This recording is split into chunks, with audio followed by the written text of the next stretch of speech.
Alright everybody, welcome to Idolmaster 101. I'm going to be giving a lecture to you with a general overview of what the Idolmaster franchise is all about, and hopefully it will be entertaining for those who are not very familiar with the franchise, as well as those who might have been a fan for much longer than I have. Because there's a lot of content here to cover, and I unfortunately won't be able to touch on everything, but I'm going to do my best to sort of give a broad overview of what's important, what's cool, what you might want to know about, and what I don't see a lot of people talk about. So, I'm going to give a little brief introduction because some people might be wondering what this is all about, but like some more like meta aspects to it.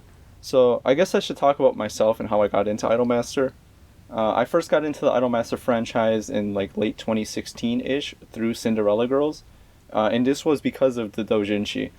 For those who don't know, there's a lot of fan work for Idolmaster, similar to other franchises like Toho, and like Azure Lane, Now Blue Archive, all those like popular little franchises there. They all have like a lot of fan work. So if you've spent like more than 2 seconds online looking at anime fan art, you've probably seen some Idolmaster girls to some extent, because there are a lot of characters, which I'm not really going to be getting into this in this lecture because that's sort of outside the scope.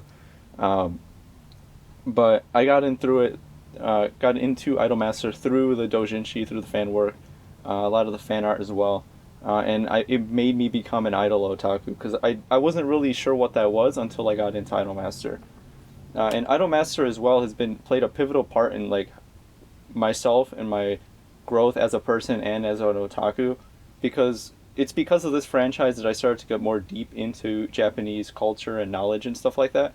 And one of the main motivators of why I started to learn Japanese in the first place. A lot of people like say they want to learn Japanese because of anime or whatever, but for me it was because of a lot of the music and a lot of the games that I was seeing that weren't accessible to me just because I didn't speak the language. Um, so I mostly interact with Idolmaster through the fan work as well as a lot of the music as well, because I enjoy the music. There's so much music, and I'll touch on that probably like 3 hours from now. And I do also play some of the games. I wouldn't say I'm like a huge fan of the games per se, but I do play them to a certain extent because I do like rhythm games as well. And I guess that leads me into some of my reservations about this, because I'm not by any means an expert, and that's one of the biggest like one of my biggest potential deterrents to making this lecture is that like there's so much content out there, and I know that there are some people who are much more knowledgeable about it than I am, about like certain aspects, but potentially I might have a little bit more knowledge in other areas, which is one of the interesting things about Idolmaster. There's so much there that I don't think it's possible for a single person to interface with all of it in a reasonable like time frame. Even if you've been a fan since the beginning, it's a lot to keep track of. And I have obviously haven't played every game, and there's so much info to cover. So there's going to be some info that like I will knowingly or not knowingly like gloss over, and I'm not doing this with any ill intent. I'm just trying to give like a holistic overview of what the franchise is all about, and like a general overview, because you could probably make your own lecture about like one very specific part of the game, like franchise, like just talk about the games or just talk about shiny colors or something like that. And that's obviously outside the scope of this project. It's already going to be long enough for me, and I've spent a lot of time working on this, so hopefully it comes across in a somewhat reasonable manner. So bear with me here. Another thing I want to mention is that I won't talk about the fan culture. Like I said, that's also another thing that's outside the scope of this project. And also it's something I don't necessarily interface with. Like I'm not someone who particularly like follows memes. I'm not on any Idolmaster forum. I mostly am in it for the idols themselves, the characters, as well as the music, and anything else that's secondary that I might stumble across, I might have a little laugh at, but it's not something I actively look out for, and something I'm not very well versed in. I bet you could make a Idolmaster 101 on just the fan culture alone, especially like early Nico Nico Doga stuff. And last but not least, there is way too much information that a single man can reasonably have in their head at one time. Like this is something that like it that's kind of overwhelming. So take it easy, especially if you are first getting into the franchise and you just like Google Idolmaster and you're kind of interested in what Idolmaster is all about, you might be initially overwhelmed, as a lot of people are. So just take it easy, because there's probably something for you here, and if there is, like, approach it at your own pace, because like I said, there's no way, even if you've been a fan since the beginning, you could possibly interface with everything, because it's just like a constant stream of content being released for this franchise for 20 years. Except, I mean, maybe only the most dedicated hardcore otaku in Japan have seen everything within this, but I guess that's about it. And because there's a lot of content, I won't be able to cover everything, and I might not get everything right. Not anything, everything right. So please, if you notice any errors in what this is, like, don't nitpick, but if you see any blatant errors, please comment. I'll make like a pinned comment at the top, and I will list all the minor corrections and stuff like that need to be addressed. Because I don't want someone to say, oh, well, actually, this and this is wrong about, I don't know, Shiny Festa or something like that. And I'm like, okay, but that's not really the point of the video. But if I say something that's blatantly wrong, please correct me, because I want this to be as accurate as possible. So without further ado, let's talk about the Idolmaster, shall we? So what is the Idolmaster? The Idolmaster is a multimedia franchise developed by Bandai Namco Entertainment, and it primarily focuses on idols. The division within Bandai that handles all this is called Project IMAS, which you might see it referred to as in like credits and stuff, and they're in charge of managing all the multimedia stuff. So it's a fairly large team there.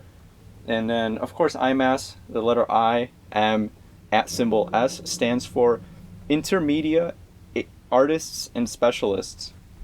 You might see this around, but I think that was something developed after the fact, not necessarily something that was there from the beginning. So this franchise originally started with an arcade game released in Japan, and has later been ported to various various home consoles, mobile devices, and sprawled out across like the media spectrum, from anything from music, radio shows, live performances, just different mobile applications, television show, printed media, what have you. Like, if you could think of it, there might be something Idolmaster related to it, similar to something like Toho.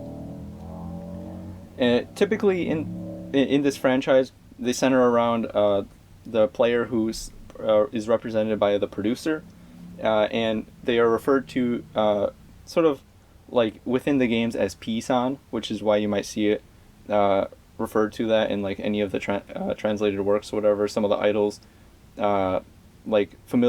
use that as like a familiar way to talk to the producer, to show like how close they are, as well as that's the reason why you see like sometimes the producer depicted in a suit and a tie, and then like the P as the head, because he's sort of like the stand-in for the character, or the player, I should say.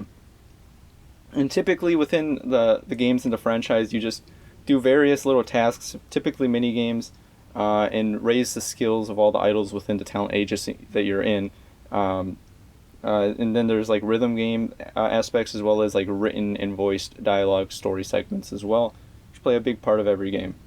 And the ultimate goal is to be the top idol, which is like the very best. It's like a sort of like an unattainable.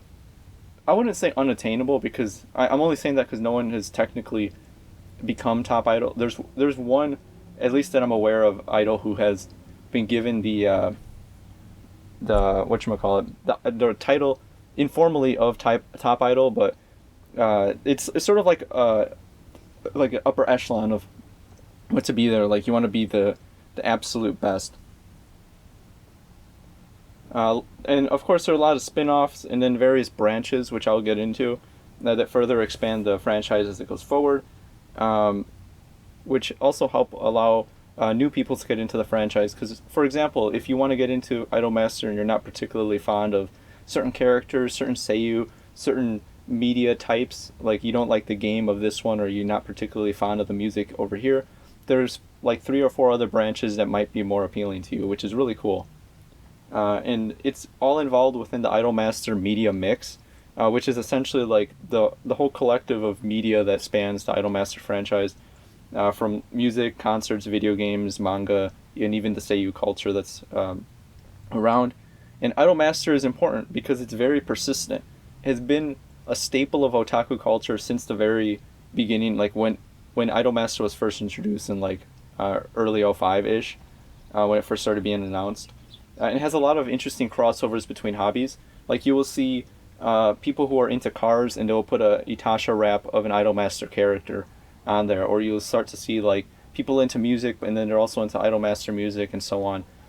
So it has a broad appeal. And it's also generation spanning, and it has stood the test of time so far. Because like I said, it started in 05 and it's almost 2 decades old at this point, and it's still going strong. So another thing I should mention right now, because some people will want to know it, because how Idolmaster is stylized with the @ symbol. The @ symbol is usually used as a substitute for the A, obviously, and it's been a long-running theme in the franchise. A lot of the titles of games and songs and stuff have like a certain style.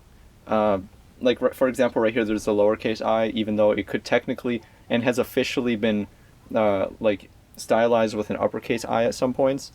But typically, the @ symbol is the most common that you'll see. Like Masterpiece, you'll see M @ symbol and then the rest of the word. And it all harkens back to the first game's title. And in an interview with Dengeki Magazine, the series producer Ishihara Akihiro, he wanted to show how digital the game was, because one of the main features of the arcade game was the net features, which I'll get into in a little bit. But in essence, it's similar to how you might see like an internet cafe's logo, stylized like the cafe with the @ symbol in there, just to show like, oh look, it's like an email address or something. Let's see if I got a slide. Alright, so the origins of the franchise. So, Idolmaster, essentially, at least the games, they're essentially raising simulation games. And they're comparable to the Princess Maker games by Gainax. I've never seen, at least in some of the interviews that I've perused, I didn't see the original team of the games specifically name Princess Maker, but it seems fairly like a fairly easy connection to make, at least for me, in terms of like the stat progressions and stuff, and like raising a particular character. But Idolmaster games are essentially like monster catcher games, but instead of battling to increase experience points, your idols do like lessons and stuff to gain experience. And it's essentially a gamified version of Japan's idol industry. And gameplay is typically divided into 3 major sections. The first is socializing, which typically you just read through like a visual novel segment, and occasionally you have to make a choice. And this helps build your relationship with the character, and depending on the choice that you make, can negatively or positively affect your relationship with the particular idol. And I mean, this is the core of the franchise, which is making you form bonds with these characters. And then there's also the song performances and mini games, which are an important factor, because obviously idols perform songs typically, and these are usually seen in like rhythm game or mini game segments. And I think 3 major sections. Okay, maybe that was just 2. I put 3, but it's probably just 2.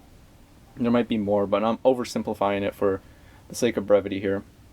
And I want to also talk about 3 important...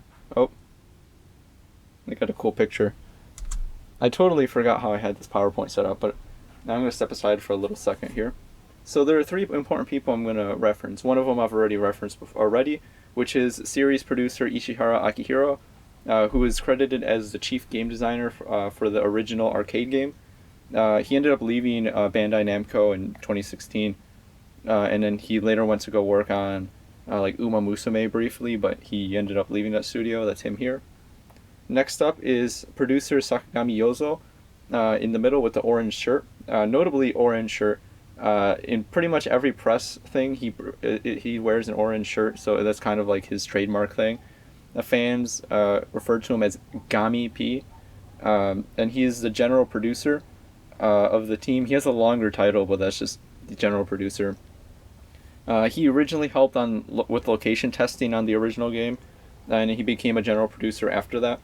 and then he recently stepped down at the end of March 2023 from the franchise.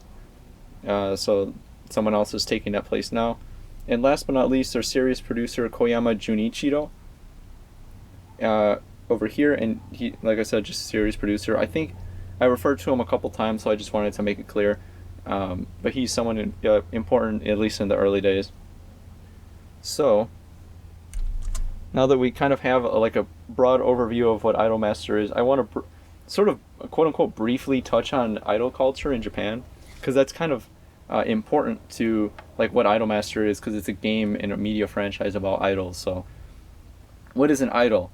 An idol is a multimedia entertainer with a marketed persona or image that they have, and it's typically determined by whatever company or talent agency they're working for. They're typically thought of like as a singing or dancing idol, but they can be so much more, like a model or an actress or stuff. It's typically, at least in the West, like if someone hears what an idol is, they might think of them as like one of those like singing girls in Japan, or like a K-pop idol or something. But that's because we don't really have the frame of reference, and we don't like live in Japan and watch TV and stuff, because these people appear on like television shows. They'll frequently appear in movies and stuff. So they're like, an idol is like a multimedia superstar. But there are also different types of idols, like a gravure idol, who is someone.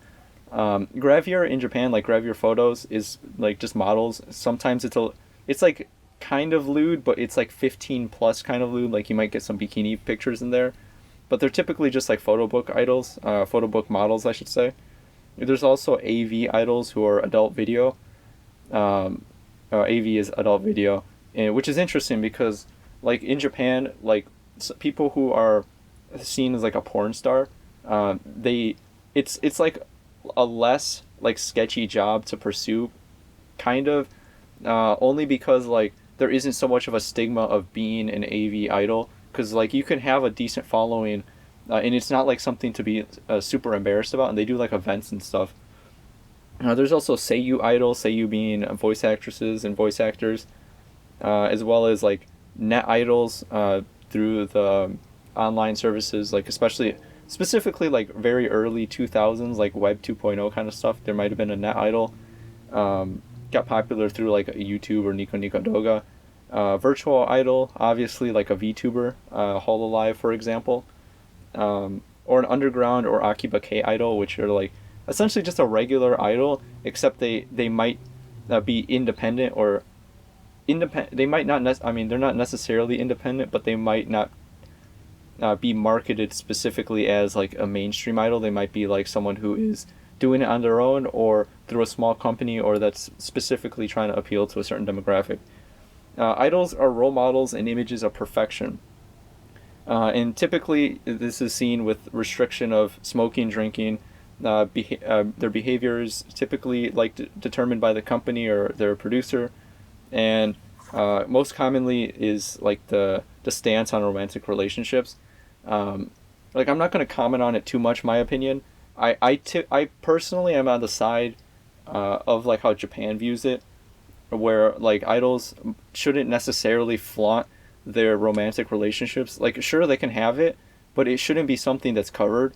And I'm speaking from this like as a perspective of someone in the United States.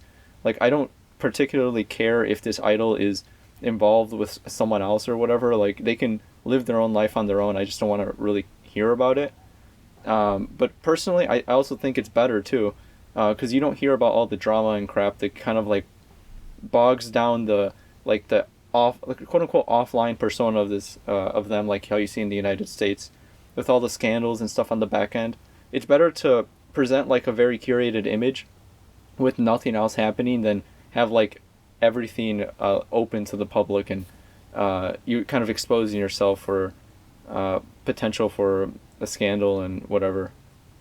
So idols initially began in the 60s, but they typically had like short-lived careers, and they started to grow more popular in the 80s due to television, and this was considered the golden age of idol. There's a company called Dentsu who invented, or not invented, but like they started to develop the CM idol, or the commercial. So like it would be typically an idol who is like representing a brand. So like it's sometimes you see like the commercials of the idol just grabbing the water and drinking it like super perfectly at the like on the side of the beach, and then like say, Pocari Sweat is the best, isn't it? Stuff like that. And there's also another group called Onkyanko Club, and they started to sort of develop the persona of the girl next door, kind of, instead of being this like super like perfect like role model type of person. They were more so like the type of girl that has like a almost, you can almost attain that perfection there. And then in the 90s it was considered the idol winter period, where not too many people were interested in idols, and there was like a shift in focus of like what media was going for. There was more dramas, like television dramas during this time, and stuff like that. So some idols shifted focus to that industry. And towards the end of the 90s and into the 2000s is when the revival period happened. Specifically in 1997, I want to talk about a television show called Asayan. I'll talk about it a little bit more later, because Asayan was like a talent variety show. And they're notable because that's where the idol group Morning Musume was first started. And it's going to be important for Idolmaster moving forward. And then in the 2000s, we started to see different types of idols, like Gravure and Seiyu idols becoming popular, alongside like otaku culture, bolstered the popularity of Seiyu. Early popular Seiyu like Horie Yui, a couple others. That's just the first one that came to mind. And then in 2002, we saw the debut of AKB48, which is huge because this started the idol warring period, specifically how it's called, which was of explosive growth, but it was also like a cutthroat industry now, where like everybody wanted an idol group for their town or company or whatever, and like it was just idol overload all of a sudden, and only the best of the best, the people who were able to gain traction, were the ones who sort of made it in the end.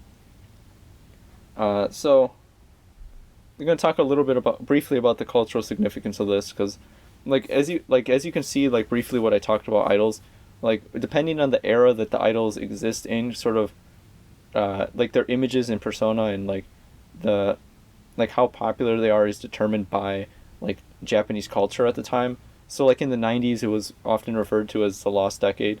Now, I'm not going to get too far into that, but like it was not necessarily like a time of jubilance. It was more so like people more like introspective and like seeking escapism, which is why these idealized like dramas started to appear during the time. Whereas in the 80s, during the bubble economy, we saw a lot of like these larger than life perfect idols who kind of represented like the absolute best of like what a person could potentially be like. And they marketed these products because people had a lot of disposable income. Whereas in the 2000s, we started to see a different type of popularity, especially due to the internet, which later happened. But idols started to be influenced more by otaku culture, who kind of took idols under their wing of things they're interested in, and you started to see more like specific idols for like very specific niches. Like you started to see more alternative idols, as well as like Akibake idols. Momoi Haruko, for example, was an Akibake idol, an idol specifically appealing to the otaku culture in Akihabara. And along with this were idol otaku who are called Wota, and they've been around since the 80s. So these guys have like kind of been lurking in the shadows, but during the 2000s, you started to see them a little bit more represented, I guess. Some things I want to talk about Wotaku are otage, which is like these organized fan chants and dances they do during performances. You usually see like the dudes with the glow sticks and like the headbands, and they're doing their chants and stuff. And depending on, for example, with like an idol group, like when Million Live does their live performances, you'll see them change their glow sticks depending on which idol they're representing, or if an idol is doing a solo song, they'll change the color to mirror whichever idol is doing the solo to represent their support. Because during a concert, you don't necessarily like the performer doesn't necessarily see the like the faces of the audience, but they can definitely see the glow sticks in a dark arena. And if they kind of see the whole like the whole of the audience like singing the same chants and like waving the glow sticks together, it kind of like unifies everybody, and it's a really interesting culture. There's a little bit of slang, but I'm going to kind of gloss over that because it's not too interesting, or it's not necessarily interesting, but it's kind of irrelevant for this. Also within otaku culture are like these meet and greets and handshake events, which are pretty gained a lot of popularity during the 2000s. I don't think they do them anymore because there's been like some controversy around them. But this mainly started with AKB48's idols you can meet that performed every day in Akihabara for a while. I don't know if they still do it. And the idol industry in Japan is estimated to be worth about $1 billion through all the advertising and selling products and stuff. Briefly, going to talk about subversion and critics, because like I mentioned before, there are alt idols, and you will also see alt idols within Idolmaster. For example, Kanzaki Ranko is like this chuuni like idol who doesn't necessarily sing like the type of pop songs that you might typically associate with I don't know, like a Showa era girl next door idol. She sings like stuff with like you hear a gothic instruments, like you have an organ and stuff and like a harpsichord coming in, and you're like, dude, what the heck's happening? There's also a number of other alt idols, and you'll see those as well within Idolmaster. But they technically, alt idols are just like part of the same umbrella, I guess.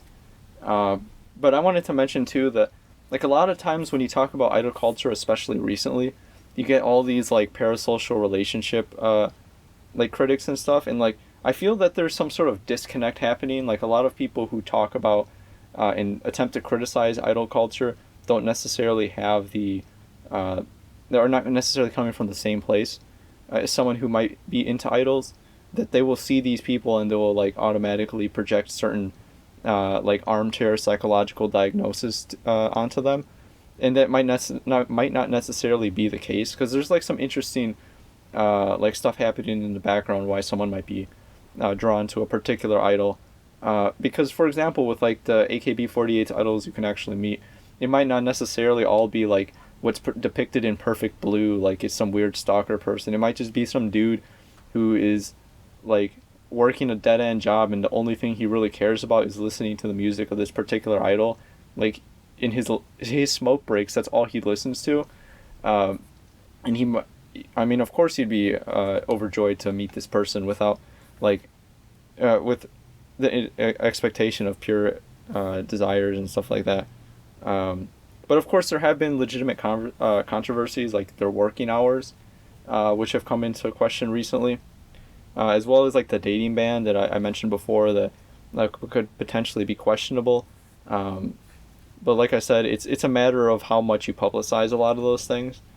But another important thing to talk about with idols too, that's legitimately a problem is antis, or people who like instead of being a direct supporter of an idol and having an oshi or an oshimen, which is an idol in a particular group that like is your number one favorite.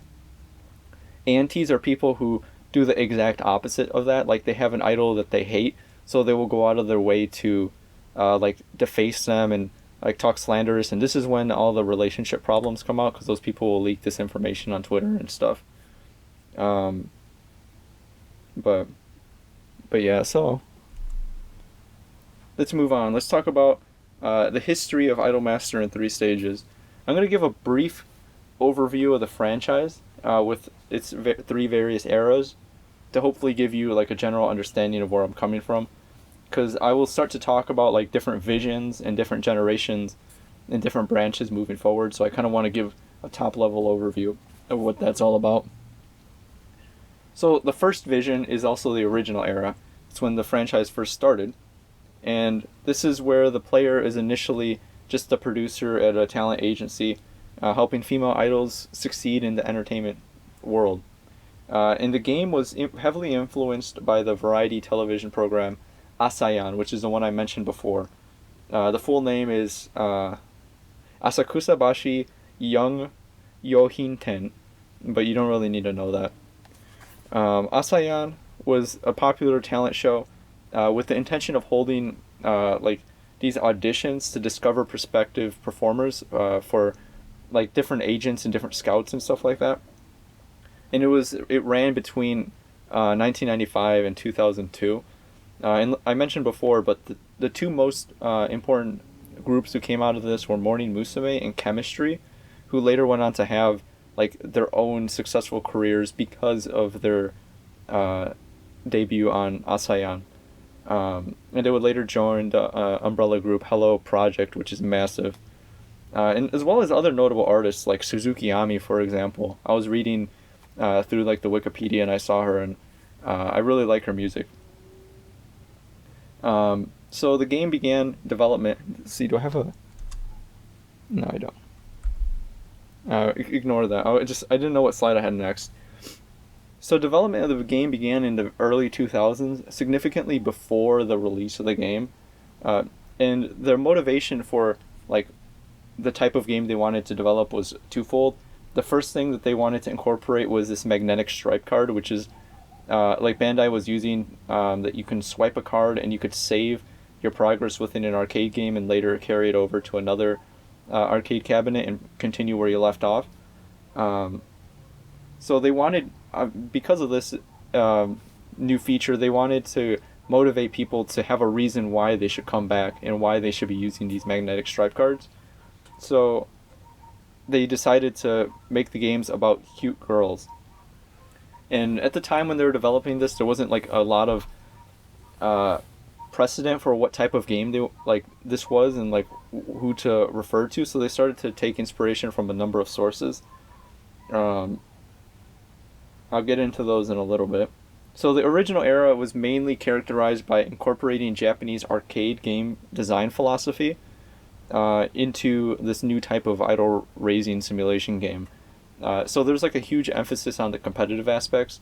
In the second thing I was gonna mention when I mentioned the magnetic stripe card was Bandai Namco's AllNet, which was like their online networking features in the game. Which in the original arcade game, this is where you can like be on the leaderboards and you could challenge other players and stuff. So there was like a huge competitive aspect to these games that was pushed pretty heavily. And some of the games the Idolmaster drew inspiration from was like Derby Owners Club by Sega, which kind of you can see in the arcade game. Like there's an emphasis on min-maxing character stats, especially because of the Bandai's AllNet service where you can compete against people. You kind of want to make your idol the very best they can be, so then when you actually do compete against other players, you don't lose. Because the thing about these games too, especially the early arcade game, is that it was expensive. It was like a coin eater. I think it was like 200 yen or something for a play, possibly more, but it wasn't cheap. So like if you were going to sit down and do a session, like you were going to make sure you prioritized like what you were actually going to do, and you min-max the stats of your idols. And after the success of the arcade game, it started to spawn a lot of different types of media, such as mobile phone apps. There was a pachinko slot machine, as well as like different music and live concerts that came after that, which I'll get into in a little bit. And the lives were a major part of the franchise from the beginning as well. There was actually a couple of mini lives that happened before the arcade game was even released, featuring songs from the game that people hadn't heard yet, obviously, because the arcade release had not come out yet. But the first official concert was held in 2006, and this is where producer Ishihara Akihiro mentions that like without this particular live, the Idolmaster franchise would not be the same franchise we know today. So it's pretty big. And the last thing I want to mention about the first Vision, because it's an interesting little trivia. A lot of people probably know this, but the main branch of Idolmaster is stylized as 765 Pro or 765 Productions, and that's the talent agency featured in the first Idolmaster game, the first Idolmaster anime, as well as later in Million Live and stuff. But it's typically referred to as Namuko Pro, and the reason for that is because if you read the numbers phonetically in Japanese, it's a bit of a pun. So 7 is na, 6 is mu, and 5 is ko. Oh, an alternate reading of ko is go. Or 5, I should say, is go, but an alternate reading is ko. So when you kind of put them all together, it says namuko, and it's obviously a reference to the series developer Namco. And you'll also see this with a couple of other talent agencies within the franchise that are featured. They have like alternate readings that can be like kind of cool little puns and stuff. You don't necessarily need to know that, but if you ever hear someone refer to the group as Namco Pro or something like that, then that's what they're talking about.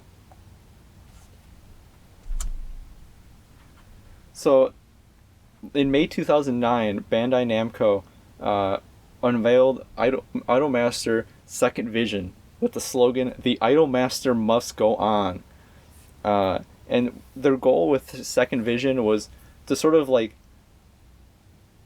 regroup and to decide like how we're going to expand the franchise moving forward, because it had a lot of popularity, probably more than they initially expected, and they needed to learn how to capitalize on that. So they wanted to like introduce new stuff to the franchise and streamline it a bit. So their main goal for this was to expand the world and characters, as well as add like a number of sub branches, which we're going to get into, which are just separate like brands within the Idolmaster banner. And they wanted more studios and characters and stuff. So this officially started with the first Second Vision game, which was Dearly Stars, released in September 2009. And that was a prequel or a prologue to Idolmaster 2, sort of, which was released later that year, and that was also like the main Second Vision game, like the first major release. Dearly Stars is more like a little side game, I guess. And the significance of Second Vision is pretty immense, because this was the longest running era of Idolmaster. It encapsulates 14 years worth of the franchise history, which is the vast majority of it. And it just ended recently, so it went from 2009 to 2023-ish. And it represents one of the most important eras of Japanese idol and otaku culture as well, because this was like the peak. It was like kind of like building off the first Vision's like initial interest, and it kind of made from like idol culture kind of being this sort of niche thing, and now it's mainstream, because at the beginning of when Idolmaster was introduced, idols were still relatively like unknown, I guess. It wasn't like something that was very commonly known within Japanese households.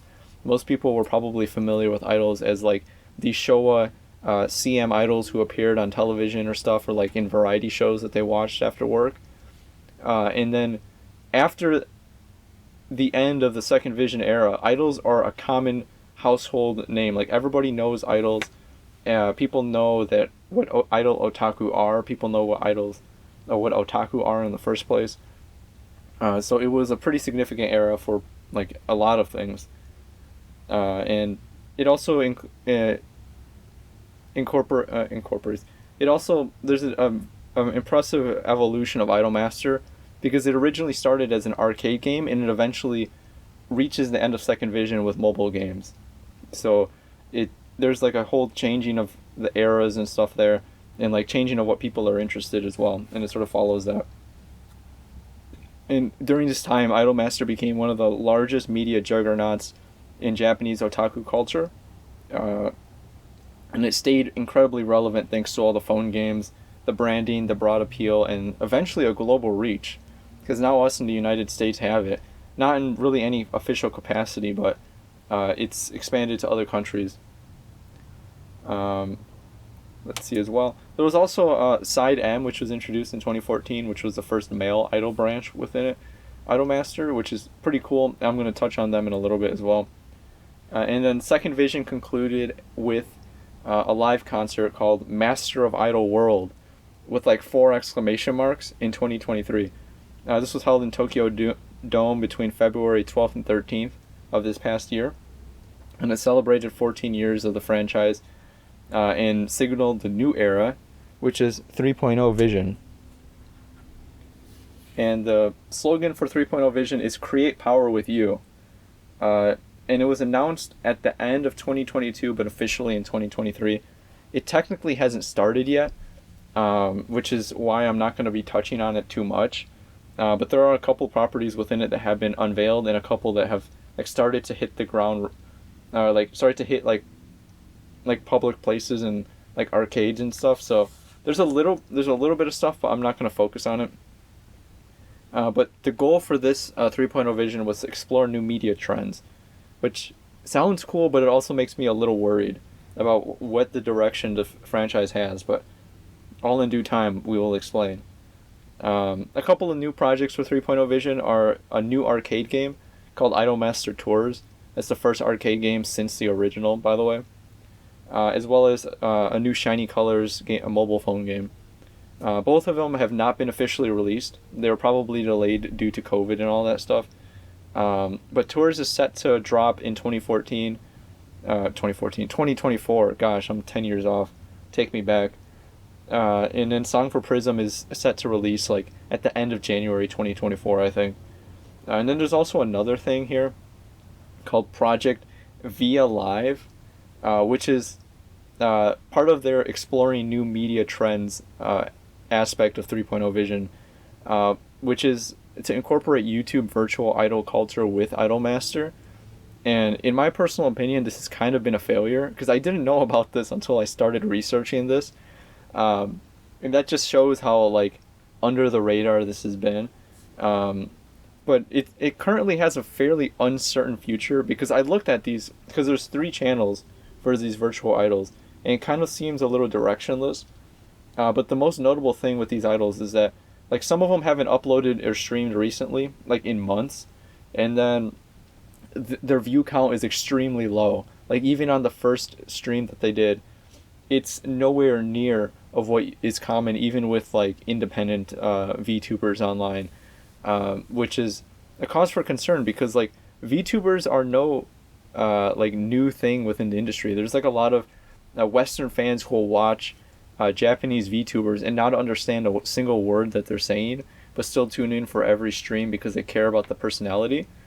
And to see these Idolmaster virtual idols like under Bandai Namco, a very large corporation, and under the Idolmaster franchise, like not having that much of a reach, either proves that this was like a random little test that they didn't put too much stake into, or that it just was a complete failure and it was mismanaged from the start. So the future direction of the franchise currently has an asterisk next to it because we don't necessarily know what 3.0 vision has to hold. However, we remain a little hopeful because 3.0 vision hasn't even started yet. Technically, Idolmaster Tours is going to be supposedly a return to form with arcade gameplay, and for all we know, SongforPrism can be the best mobile game ever released. So let's talk about our generations here. And actually, before I'm going to talk about it later. I was going to say my little wall of credibility here. I'll touch on it in due time. So these are a number of generations. You can kind of see them probably. I don't know how well the TV is coming out on camera. But the Idolmaster spans multiple generations, which are referred to as branches. And they're just basically sub-brands within Idolmaster. And they tend to focus on different things and different talent agencies. For example, right here we see Namco Pro and then different ones all under the Idolmaster banner. And each branch approaches the core appeal of Idolmaster slightly differently. So, for example, while one branch might heavily emphasize the games, the other ones might emphasize the music or live performances more. So that's where I was touching on earlier, that there might be something for you. Like if you're not really interested in the games, or if you can't read Japanese or something, then there might be another one that has less of an emphasis on games, more of an emphasis on something else that you can like sort of interface with more comfortably. Like whatever you're interested in, there might be something here. Which is why being a fan of Idolmaster can mean many things. Like you can be a fan in literally only watch the live concerts or something and never touch any of the games, or vice versa. You might only play the games, like specifically, like you might only play the early games that focused on racing simulation gameplay, and then like not care about the music at all, because a lot of the early games weren't really rhythm games either. The music was sort of just like kind of there, or maybe you just like pictures of cute girls, which to that end I salute you. So each branch has different things in their media mix, so you can kind of explore that to your heart's content. And if you find a branch that you like, you can kind of stick with it. Like for example, today I'm wearing my Cinderella Girls Cinderella Project T-shirt. You kind of see the back, because Cinderella Girls is the particular branch that I'm most interested in, and probably where I'll show my bias. Hopefully not too much in this conversation. But I mean, there's something for everybody. Alright, so I just want to preface this too by giving a general overview of each branch, because I might refer to them later on, and I don't want people to be lost, especially if you don't know a specific branch. So I'm going to get into that as well. And especially during second vision, when I talk about that more in depth, that there's a lot of like interplay between branches and stuff, and like some characters might appear here or appear there, and I just want to talk about it in general before like getting into more of the specifics. And hopefully this will provide some information for people even into Idolmaster, because like for example with me, like prior to doing this, I didn't really know too much about SideM, but through the research and hopefully what I present, there's some interesting stuff within each branch. Everything has something unique to offer, and obviously a lot of information to keep track of, so pace yourself. I will hopefully present this in a somewhat comprehensible manner. So let's get into this, shall we? So let's talk about First Vision here. The First Vision era and the First Vision branch of Idolmaster originally began with a group of 9 idols at Namco Pro, the talent agency, where the player took control of a producer at that agency and helped these girls achieve their dreams. This was introduced originally with Bandai Namco's 2005 arcade game, just called The Idolmaster, and eventually it was ported to the Xbox 360 in early 2007. I'll touch about that more specifically when I talk about the video games. A lot of the early games were focused mainly on raising simulation aspects, as well as managing statistics. With there was a strong integration of multiplayer with a strong competitive side to the games as well, at least from what I can gather. Specifically, at least based off what Bandai was pushing when they were presenting this game, like I mentioned before, with the magnetic stripe card to save progress, as well as the integration of AllNet, which had an online leaderboard so people could compete against each other and stuff. And also too with with the first arcade game, a little side thing, but like people would, because of the online competitive aspects, people would go out of their way to play at weird times, so they wouldn't have to, so they can avoid fighting really strong producers when they're online, because they thought like, oh, maybe if I log in really late, no one will be in the arcade, so I can fight some like casual or something. But I bet everybody was doing that, so it probably really didn't help. So the original group was 9 idols, and later 3 were added in future First Vision games. Though technically, when I say 9, there was 10. The only reason I say that is because there was 2 idols, Futami Ami and Futami Mami, who are twins. But they're not 2 separate characters, because you produce them at the same time. So it's technically 10 unique characters, but only 9 producible idols. And the other idols who were added later were Hoshi Miki, who came in the Xbox 360 port, and then Shijo Takane and Gahana Hibiki, who were added in Dearly Stars, which technically is a second Vision game, but they're part of like this whole Namco Pro roster, and especially like in Idolmaster 2 and stuff. So I decided to keep them, like all group them together, because it'd be kind of messy to talk about them later.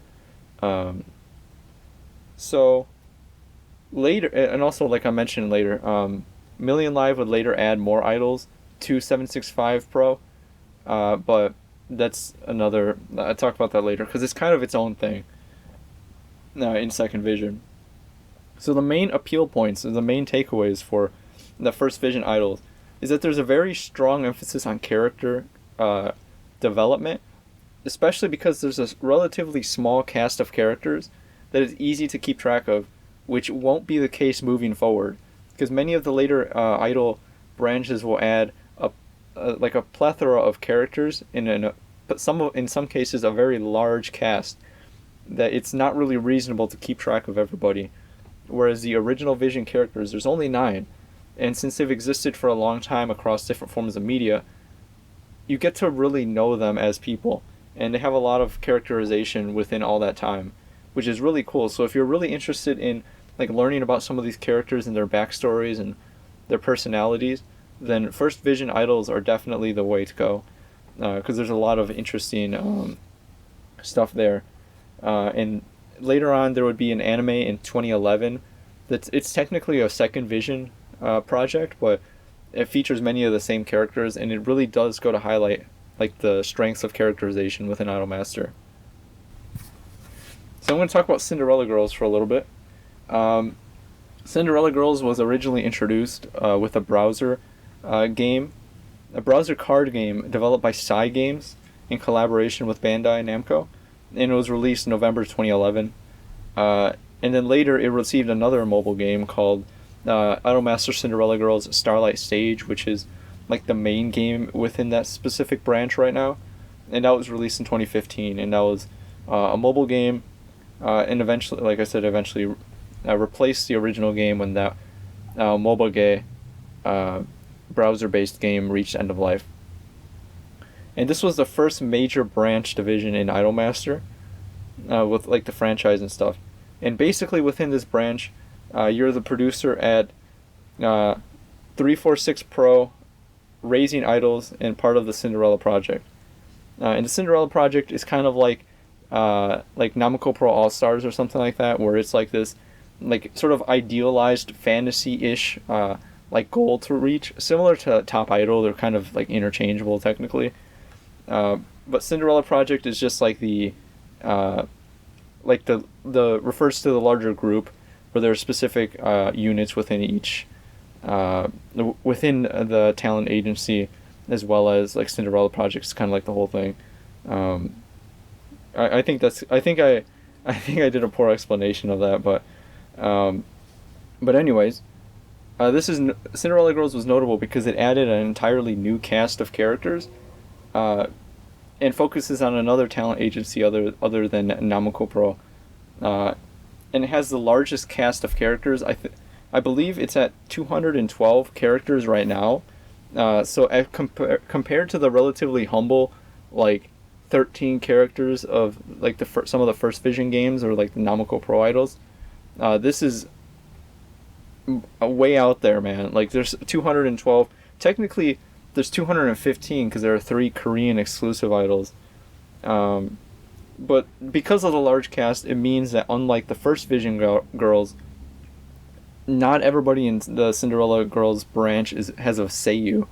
So right now, only about 100 have voiced characters, and most of the time, like what determines if your character has a voice or not is based on the yearly popularity polls, because which is called the general election. And within the general election, it's just like players vote for whichever character they like the most that particular year, and depending on who wins will determine like if they get a special CD appearance and like an SR card within the game, as well as like if there are characters who previously were not voiced that were like new, and they might get a seiyuu if they perform well enough. Like 2 characters that got it through those means were Anastasia and Tachibana Adisu, most notably. But like a lot of other characters have gotten seiyuu through that.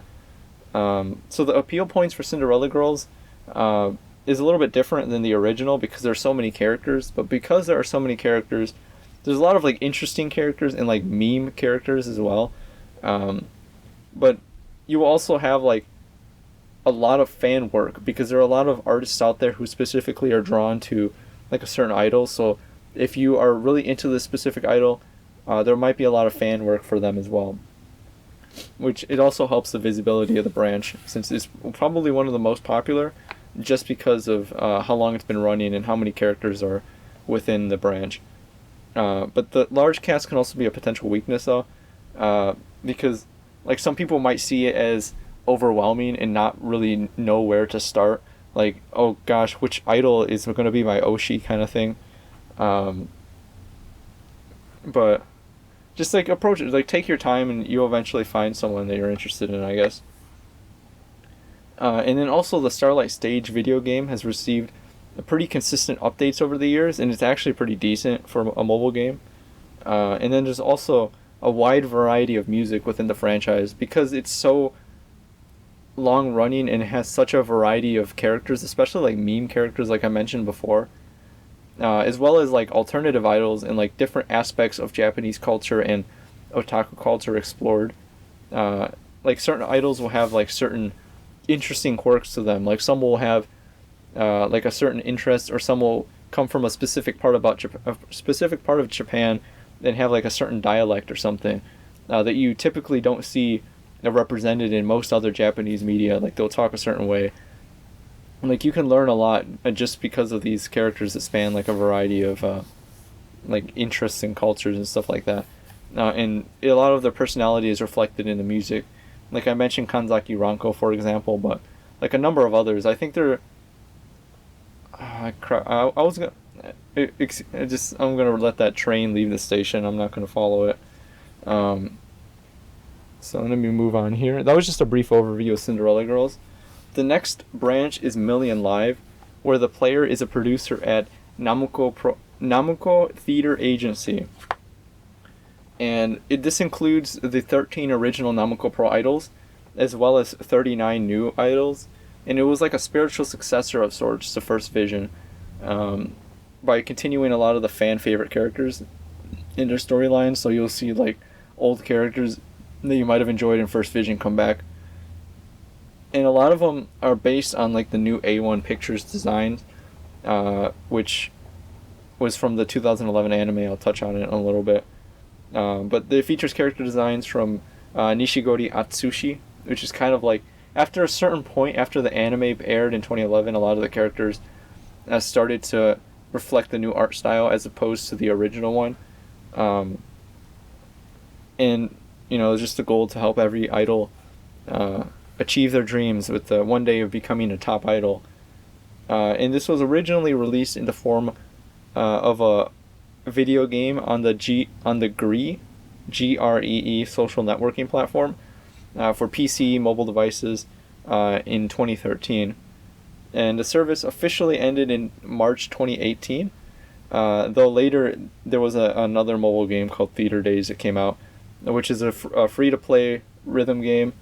So Theater Days was released in June 2017 for mobile devices, and it was interesting because Theater Days also got a Korean and Taiwanese release, but those were discontinued in 2022.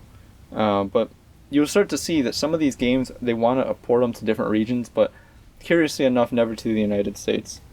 And Theater Days introduced two new idols, who were Sakura Mori Kaori and Shiraishi Sumugi. Kaori is right here, because I know her specifically, but through other stuff. But Theater Days features a rhythm gameplay similar to Starlight Stage, as well as like the typical story segments is told through like visual novels and visual novel style story segments, I should say. And the main appeal points of Million Live are kind of interesting, because Million Live places a significantly larger emphasis on the live performance, and that's like sort of the heart of the branch, because all 52 idols have had seiyuu since the beginning. Since it's relatively smaller than Cinderella Girls, there isn't too many seiyuu to keep track of, and all of them are heavily involved within like the live performances, which they hold pretty frequently in Japan. Producer Ishihara explains how with Million Live, the goal was, instead of coming in contact with idol characters, you see performers first. And he's talking about basically how like even in the very beginning of the first Vision era, like these the seiyuu for the specific idol, they would kind of like style their hair differently or talk in a certain way to capture the persona of the character that they're representing. Whereas Million Live doesn't really do that. I can't speak for certain because I haven't really watched any of the live performances for Million Live, but it's more emphasizing the seiyuu who are at the heart of the experience. So if you're interested in seiyuu, this might be the branch for you. And they also have like these really elaborate live performances that obviously, like I said, have a greater emphasis on the seiyuu and their personalities. And they have these anniversary events too, which take place over a course of a number of days in like different locations across Japan, and they're pretty huge. And also, Million Live is important because it was the first Idolmaster branch to have a live performance outside of Japan, because they had one in Taiwan in 2017. Now, one day maybe they'll come to the U.S., but we shall see. Next up is Shiny Colors. Shiny Colors was originally developed as an idol raising simulation game for Bandai Namco's Esna web browser platform, and it was released in April 2018. Later, it received native Android and iOS ports for mobile devices. And in this game, you're a producer at the talent agency 283 Pro or Tsubasa Pro, and the goal of managing a new cast of idols across initially 4 units, but more were available later. And it's similar to a lot of the other games where it involves managing lessons, auditions, and performances, and then reading story segments in like these visual novel style sections. But Shiny Colors is more reminiscent of the original era, like the original first Vision era of Idolmaster, with more of an emphasis on idol raising and like statistic crunching and stuff. And there are a number of fan translations for Shiny Colors online, so even if you don't read Japanese, you could download the mobile app and you can probably have a pretty decent experience, because based off what I found, there's a plethora of information out there, be it like YouTube videos live translating or like various wikis and stuff that provide English translations. So within the media mix of Shiny Colors, there's manga serializations, internet shows. There's an upcoming anime, which I think is airing right now, but it's like Japan theaters only. And then, of course, there's going to be the new Shiny Colors game, SongforPrism, released in a couple months now. But there have also been already limited playtests in this past summer. So people kind of know what to expect, but I think it was like a closed beta or something.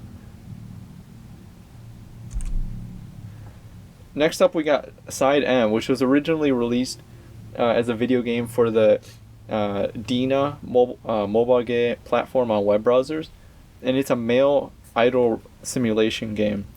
It was originally scheduled to release in early 2024, but there was a catastrophic server failure apparently, and it delayed the game to July 2014, not necessarily giving the best first impression for fans, unfortunately. Or maybe it's because there were so many people interested in it that it crashed the server, who knows. Gameplay is similar to other mobile game entries in the franchise, like Cinderella Girls when it first started, like with all the stamina management and gacha stuff. And the player assumes the role as a producer at 315 Pro or a Cycle Pro, and the goal is to produce idols and help them achieve their dreams. This SideM branch specifically has 46 idols across 15 units, as well as 3 additional idols from the Jupiter unit, who are from other Second Vision branch. I think they were introduced in Idolmaster 2, but I might be wrong. But all these characters are voiced, and SideM, similar to Cinderella Girls, also holds a general election to determine character popularity, and the player and the characters can potentially get a special card depending on their popularity, but it was only officially held twice, and I think it stopped after that. And I'm pretty sure it was only for the Dina mobile game as well. Eventually, SideM received a number of other spin-off media, like different mobile games, which I'll get into later. a serialized manga, a number of them, I think, animated shorts, and then a television anime in 2017, which I believe was received fairly well. So there was a number of these aforementioned mobile games that were released between 2017 and 2023, all of which were relatively short-lived compared to the rest of the franchise. And none of them appeared to reach the same popularity as the others, and I think, based off what I've seen, they weren't really given enough time to grow. Or potentially it could have been something else, like something on the back end that needed to be updated, but who knows. So the first of these was Idolmaster SideM Live on Stage, which was released August 2017, and it ended service in 2021, so it went a little bit. This one replaced the original mobage, and it was more in line with Starlight Stage, with 3D rhythm game elements and visual novel story segments. Later, in October 2021, Idolmaster SideM Growing Stars was released, which is another rhythm game within the franchise, and it introduced a new unit of three new idols as well. And it was technically considered the last mobile game within the Second Vision era. But it abruptly had its service terminated very recently, July 31st, 2023, much to the surprise of fans and Seiyu alike. I'll touch on that in a little bit. But generally, SideM is pretty interesting because it exclusively focuses on male idols, as opposed to many of the other branches which are almost exclusively female idols. There's one minor exception, but I'll touch on them in a little bit. As well as the cast is, like, the majority of the cast is older in SideM. Like, most of them are above 20 years old, if I remember correctly, which is a rarity, because, for example, even in Cinderella Girls, there aren't too many idols above 20 years old, with few exceptions, because I know that because, like, Cinderella Girls, there are only a few who are legally able to drink, which the drinking age in Japan is 20. So it's kind of a rarity, whereas in SideM, most of the characters are older, and the theme is job changing. So there's more of a emphasis on story from what I can gather, because some of these characters were involved in different other jobs prior to becoming an idol, and a lot of the story segments focuses on, like, what their previous job was about and what motivated them to become an idol. And I mean, as much as I love the all-female branches, pretty much everything I've seen from SideM seems really fascinating, and I want to get into it. And like, I hold a tremendous amount of respect for this branch, because it's like doing something completely, like, different from what the Idolmaster is traditionally been known as, especially since in the very beginning, the Jupiter idol unit was part of, like, literally a company called Kuroi Pro, or which is kind of like a play on like a black company in Japan. Kuroi literally meaning black, which are like corrupt companies that overwork and use underhanded methods and stuff. So they were presented initially as like a rival idol unit to the girls, and then now we got SideM and the boys are the focus, and it's kind of cool. Like, I feel that something like this should exist with an Idolmaster, because there are fans and there is a market for that. So let's talk about the video games within the franchise. I'm going to sort of give a very broad overview and not touch on many of the details, because there are a lot of video games to cover, and most of them I haven't played, and I mean, for the sake of brevity, I'm not going to get too bogged down in all the details, because it's kind of beyond the scope of this lecture. So let's talk about some of the first Vision games, shall we?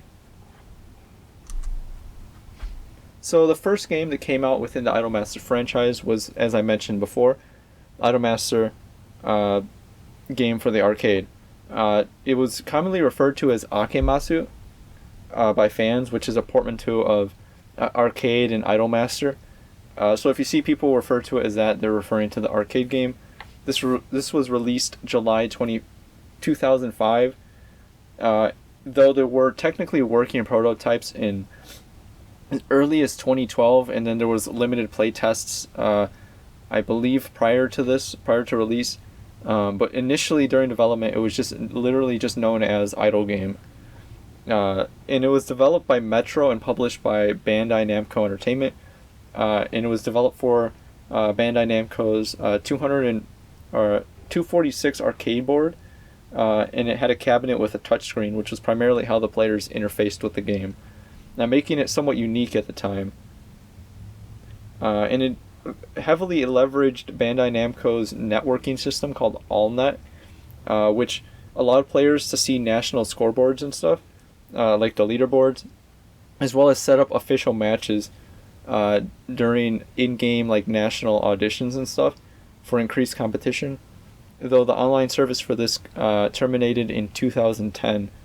Another interesting thing, I believe this was through the AllNet service, but in the arcade game, you can link your phone number with it, and you can receive text messages to your cell phone from the idols in the game that would tell you stuff that might be relevant. Maybe like if their stamina recovered, or hey P-san, please come back, I miss you kind of deal, which is pretty neat how they incorporated that.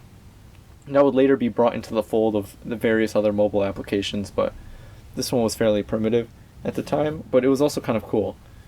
And it was initially, it was widely praised for the easy to understand racing simulation game aspects, addictive minigames, and a satisfying game loop for cute characters. And it was also not just idol otaku into this game.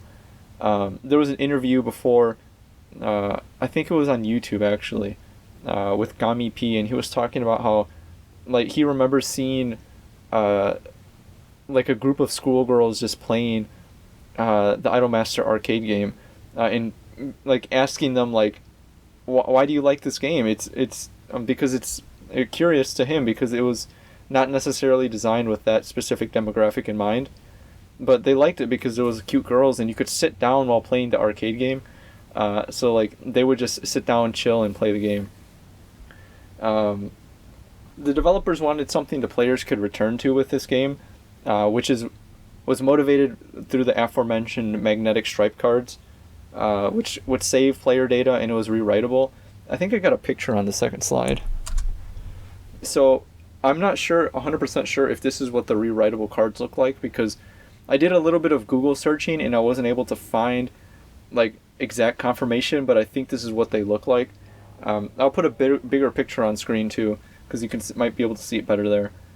But like, there's like this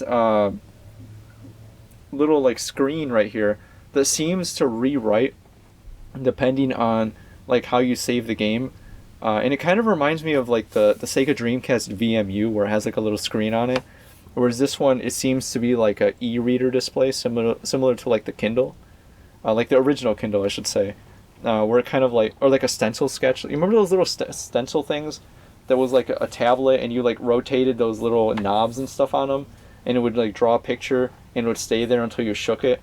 That's kind of what it looks like to me, which is interesting if real. But the developers wanted to make something the players could return to, hence the save mechanics, and they wanted to, the easiest way they saw to do this, to make people come back and care about their game, is to have a game about bonds with characters.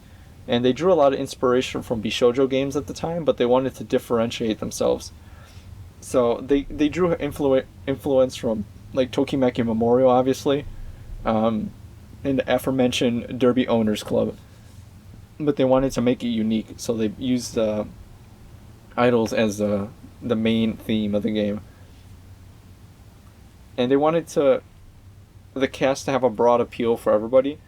And this was talked about by Koyama Junichiro, who's a series producer. Because he wanted people to talk about these characters like they were real people. And then he specifically mentioned the idol group Morning Musume was used as a basis for understanding like idols' personalities and stuff. Because they wanted idols who were cute, but they were not overtly moe, because they felt that would like alienate part of their audience by specifically aiming it for idol otaku, or people who are into Bishoujo games, as opposed to people who might just be interested in idols in general. they're just pop idols, and this ultimately paid off in the end. Let's see, do I got another slide?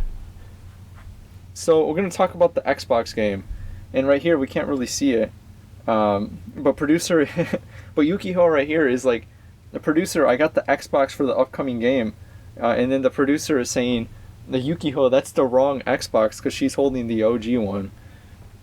Because the Idolmaster came to home consoles in 2007, which was a big deal, because it's interesting because most people think of Idolmaster, or actually, let me rephrase that. Most people think of the Xbox as a failure in Japan, and that seems to be like the overarching narrative whenever people talk about Microsoft's consoles overseas and stuff. But the truth of the matter is that during the time of release, partially motivated by the company Bandai, who largely produce a lot of games for Microsoft consoles, but also because of one crucial aspect, and that was Xbox's mature online service, Xbox Live.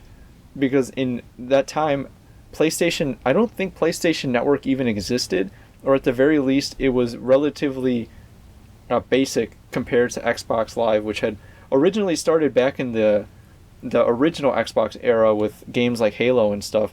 And Xbox was also, I think that was mainly it.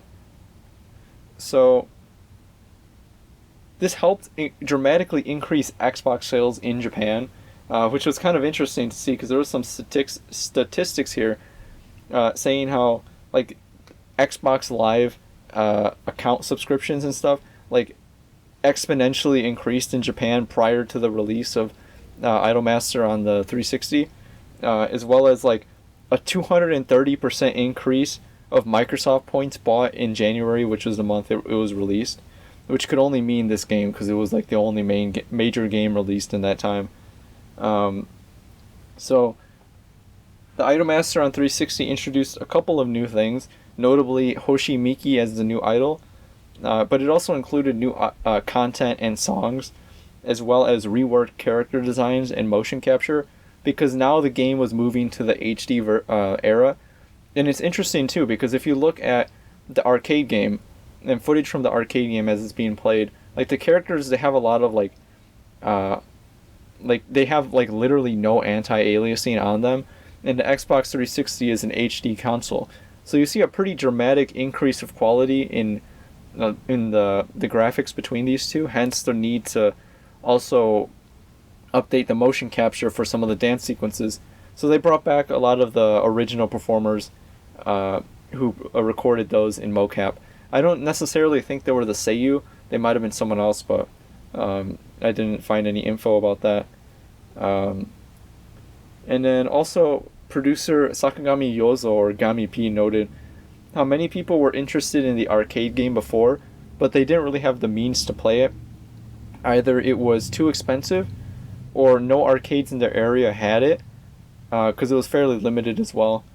And then it might have just been embarrassing to play this idol game in public. And also, it wasn't like, it didn't really make too much sense because it's an arcade game, but like you just sit down and you play it like as if it was a console game, and then you save.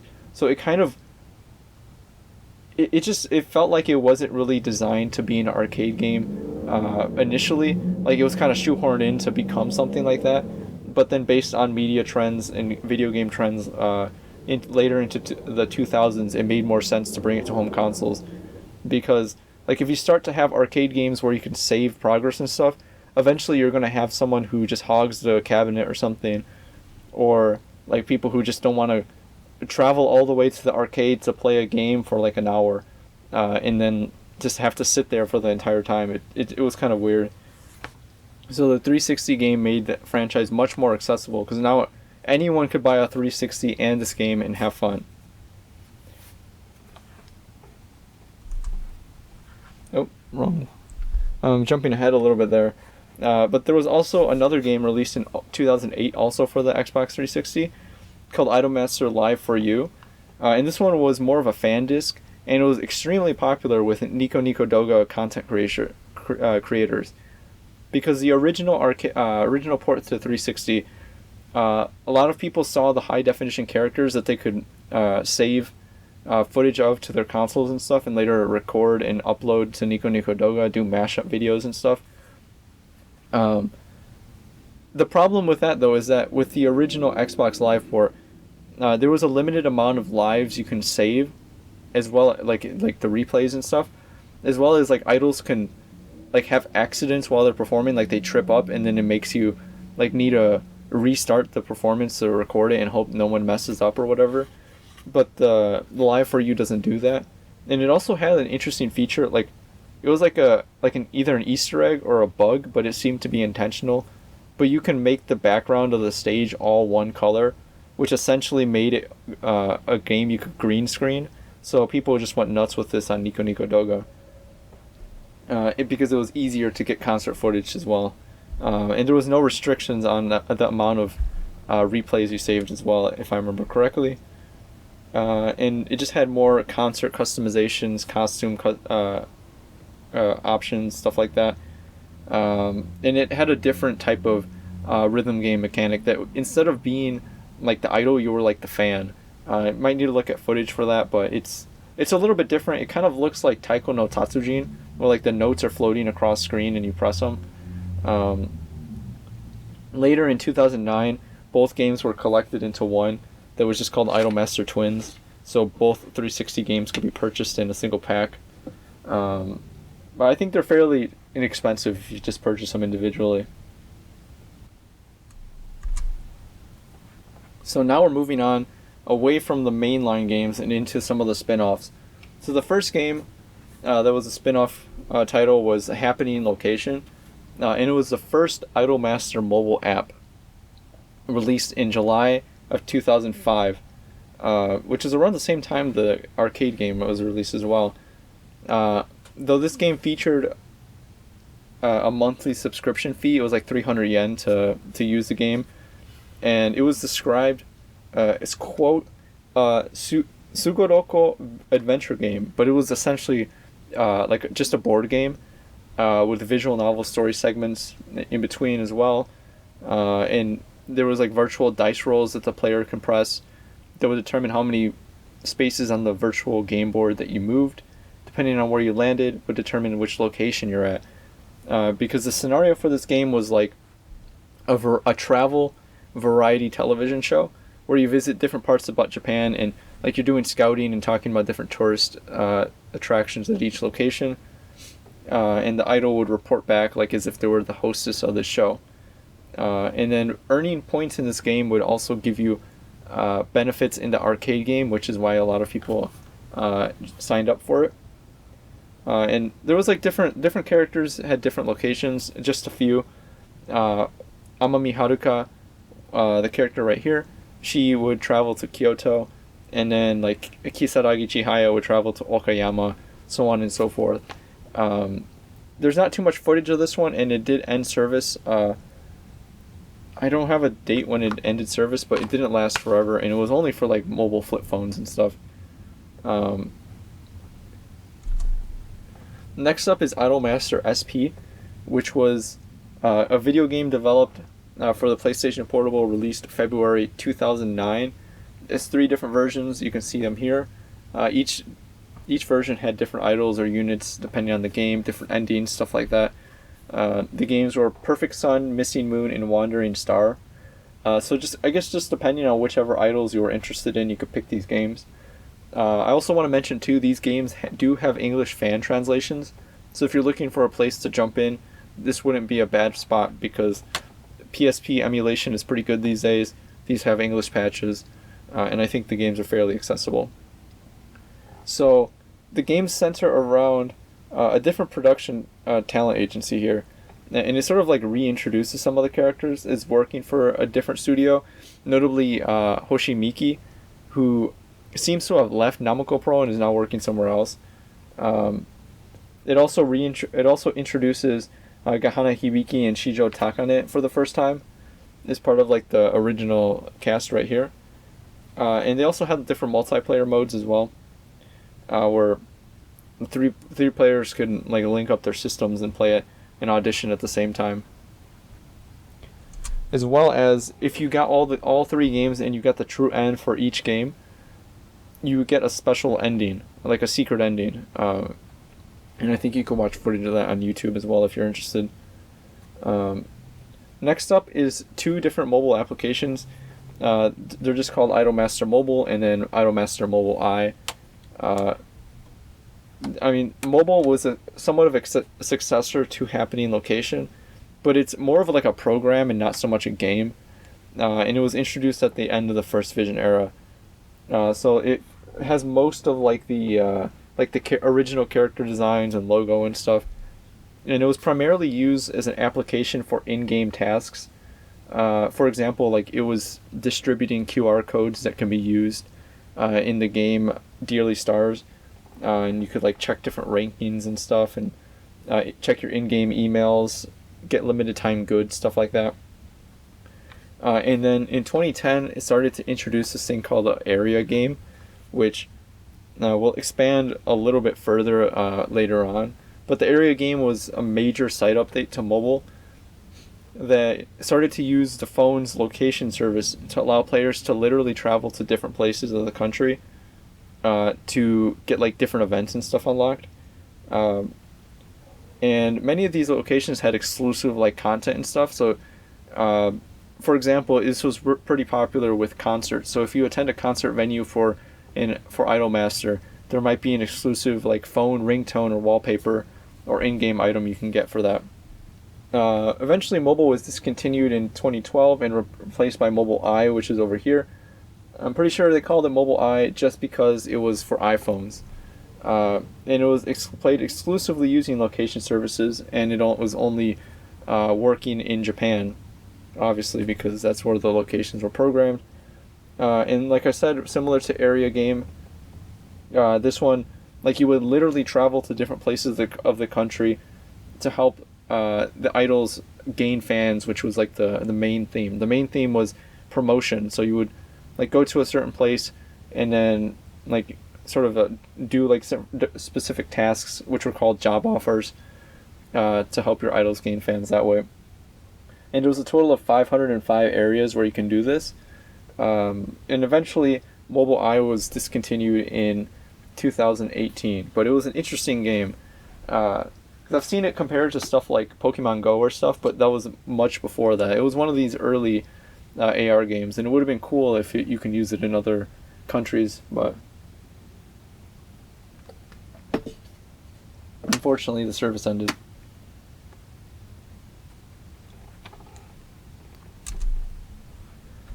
Let's talk about Second Vision games. This all started in March, or May I should say, 2009, where Second Vision was announced as the next stage for Idolmaster. Obviously expanding characters in the world and stuff, because they wanted more production studios to coexist alongside Namco Pro.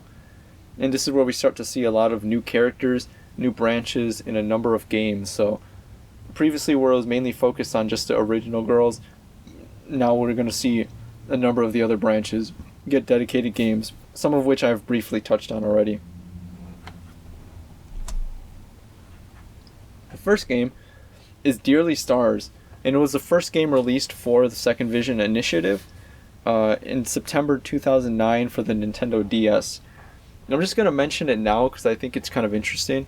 But similar to how something like, Kingdom Hearts Dream Drop Distance, for example, is another game that was released for the Nintendo 3DS. And the naming convention for that game was made specifically because it was developed for the 3DS. So the title Dream Drop Distance has literally 3 Ds in the title. And it's just a theory. I haven't seen it confirmed, but Dearly Stars DS kind of makes sense. You start to see this a little bit on other Japanese games as well. It's just like a little tongue-in-cheek kind of thing to show how it was developed for this certain system or whatever. But it's kind of cool. And this game is unique because the character, instead of being a producer, you are actually controlling the idols within the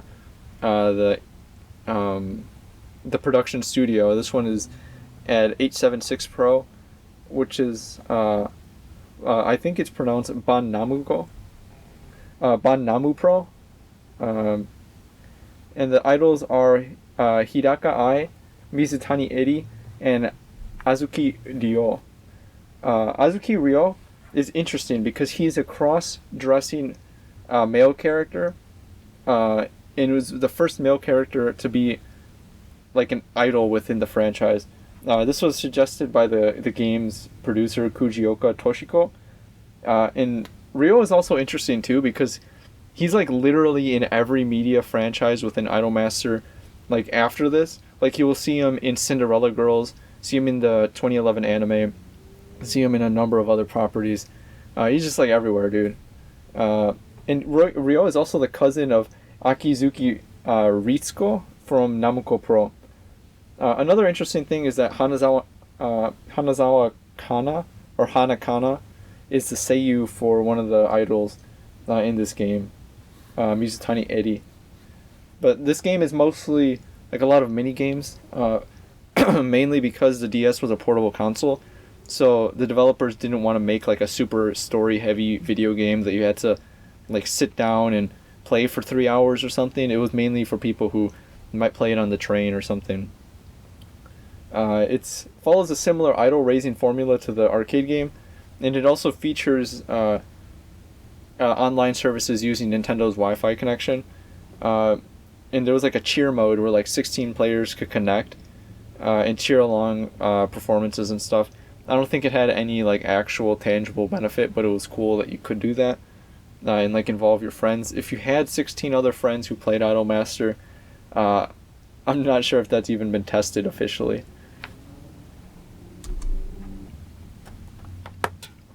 Next up is Idolmaster 2. I got a copy here for PlayStation 3. It was released February 24th, 2011 for Xbox 360. Later in October of the same year, it was released for PS3. And the team was now more familiar with the 360 and HD hardware, so they were able to make a better game with better visuals. And not as dramatic as an increase in visual quality as like Akemas to the 360 port, but it was still a bit of an improvement. And it was also the first console game to come to PlayStation 3, because I mean SP came out, but that was mobile. But it started to appeal more towards PlayStation, which was more popular in Japan. Bigger install base, and it was the centerpiece for the second vision as it was coming out. The team wanted to sort of like reinvent like the formula that they had presented with Akemas, and like improve upon it in various aspects based on like feedback they've gotten from fans and just their own testing as well. And it's technically not a direct sequel to the 360 port or Live For You. It's kind of like its own separate continuity, because there's like some weird, I mean, there might be better sources out there that would explain this. Like for example, there's a good video about the Idolmaster timeline. I think it's by the YouTube channel iMa Subs that talks about this more specifically, but like there's some events from First Vision that are implied not to happen with Idolmaster 2, so it's kind of like a fresh start, so to speak. But the timelines are all over the place and not really too important for Idolmaster, somewhat inconsequential. It's mostly about the characters. Idolmaster 2 is a racing simulation game where the player assumes the role of a producer at Namco Pro, and you are leading a unit of 3 idols with the goal of winning an award competition, winning an award at a competition at a music festival within 52 weeks' time. So within that time, you manage these idols. It's mostly a time management game where you like schedule certain tasks and stuff.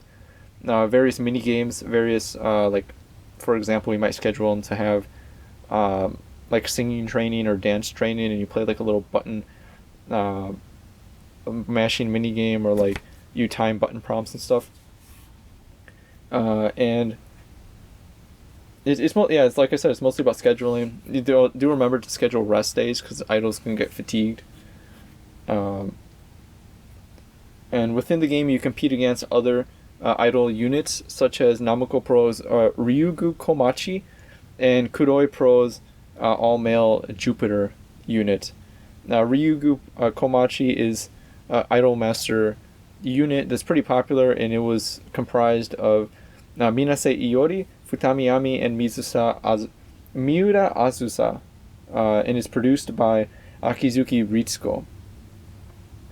Idolmaster 2 sort of de-emphasizes a lot of the online connectivity features. They're still there, but they're not as much a prominent feature within the games, which you start to see the evolution of the franchise through this, because when it originally started, Akemas was all about like arcade culture.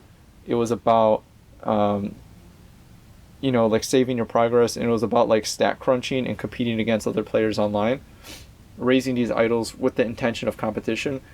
Idolmaster 2 is sort of like it's still kind of about that, but it's not necessarily like the entire focus, because there's a tangible goal within the game to win this music festival that you can really like ignore the online stuff to just focus on.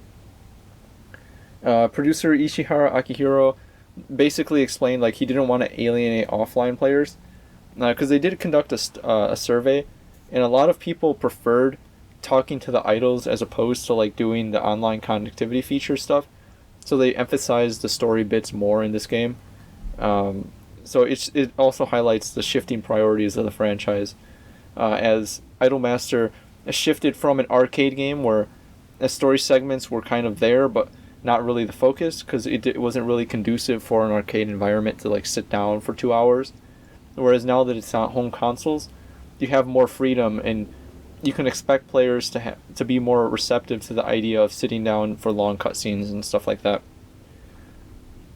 Another interesting thing I need to talk about with Idolmaster 2 was specifically the seiyuu of Hagiwara Yukiho. Her name was Hase Yudina. So Hase-san did not reprise her role as Yukiho here.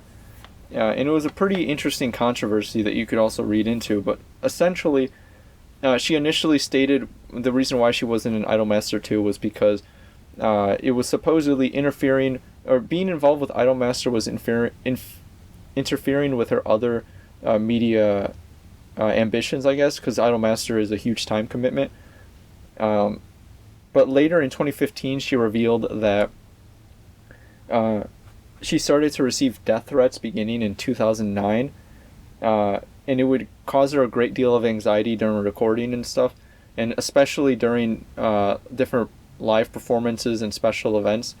Was understandably difficult to show up to if you've been getting a lot of death threats and stuff, because this was still relatively new. This is kind of what I was talking about with idol culture, with the antis, who are people who actively went out to deface specific idols and potentially damage their careers and damage their mental health. Another seiyuu took the role of Yukiho. Her name was Asakura Azumi, and Hase-san does not hold any grudge against Asakura-san for this regarding the drama. They're kind of on good terms now. The next games that were released were Idolmaster Gravure For You, which were spin-off titles. There was actually 9 released between October 2011 and June 2012. I got one right here for Yayoi. It was basically like a little like fan disc, which allows you as a producer to give directions to the idol to do different poses, and it's mostly about, as the title implies, gravure photography.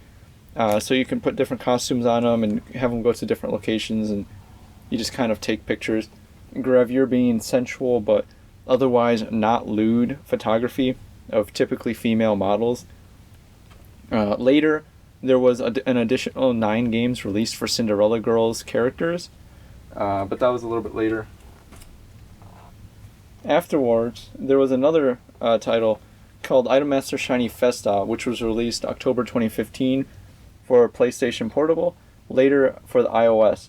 iOS support ended in 2015. This one is more of a direct follow-up to Idolmaster 2. And there are 3 versions. Honey Sound, Funky Note, and Groovy Tune. Fun names, I should say. And of course, similar to the SP games on the PSP that came before it, depending on which version of the game determines on which idols are available to produce, as well as like which units and stuff like that. And this is notable because I believe the iOS versions were natively released and localized in English in April 2013, but they were released under different titles called Harmonic Score, Rhythmic Record, and Melodic Disc. These games are some of the first to feature the Nishigori Atsushi character designs, which reflect the 2011 anime that was produced by A1 Pictures.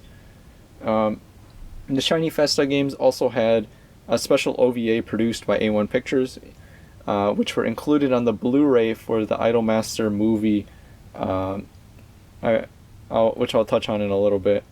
And it also had animated like character sequences in here as well. So it all features the updated Nishigori designs. So this one is Shiny Festa is mainly a rhythm game, and it has features gameplay similar to like Project Diva, like the Hatsune Miku Project Diva games. And this would later become more of a common game design principle within the games moving forward. Because before, like if you look at gameplay footage of Idolmaster 2 or the Akemas arcade game, it's a lot of mini games, and it's like timing button prompts and stuff like that. And Shiny Festa is one of the first to introduce this Project Diva-esque rhythm game elements where like you time button prompts depending on what the cursor says in tune with the music that's playing in the background.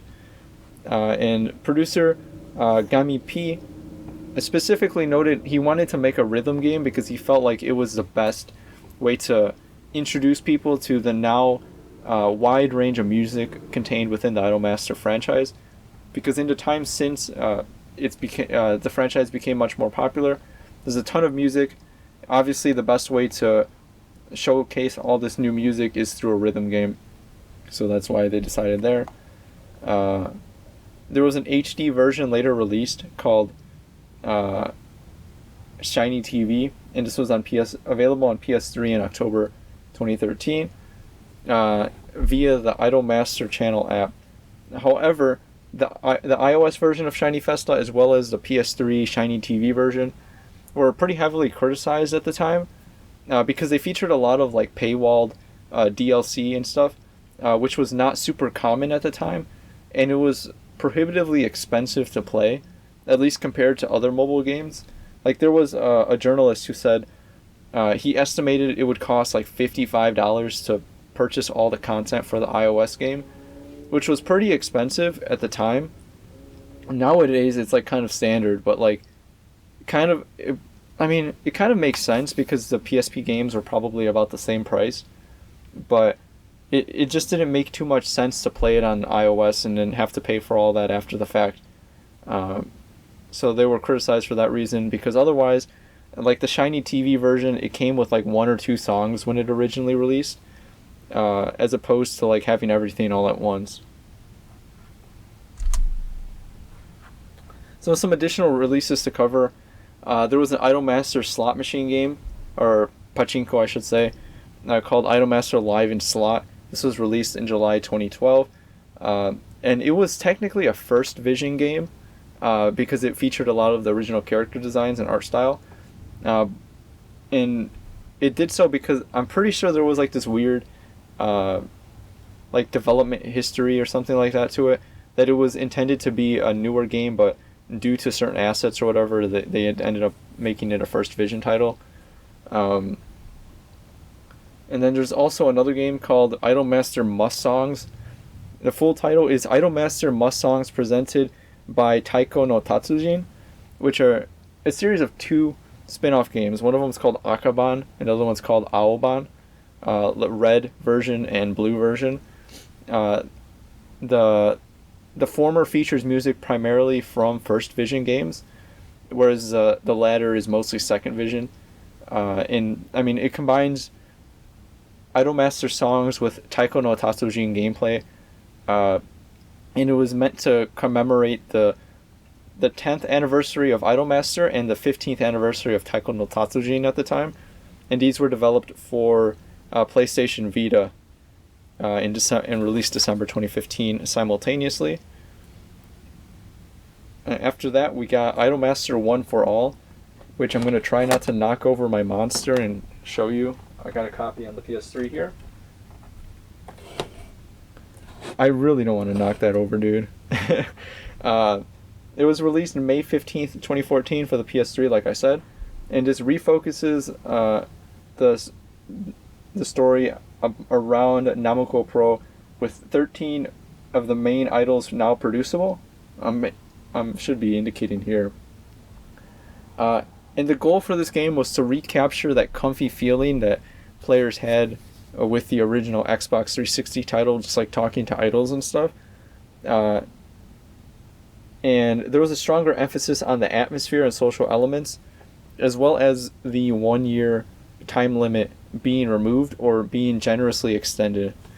And producer Gami P thought it was too restrictive to give players that time frame, because then like they would be like min-maxing right out of the gate, and he wanted players to gradually develop a relationship with the characters at a more relaxed pace, as well as like explore different opportunities producing different idols without worrying about having that really restrictive time limit, which some might enjoy better, others might not. But that's the reason why there are two different games for the same console, because depending on what you're interested in, you can kind of gravitate towards that. And One for All is notable because it's the first mainline game to have a full English patch. I'm going to put an asterisk on full because I think it's still in development. But there was a fan translation project for One for All that was released recently.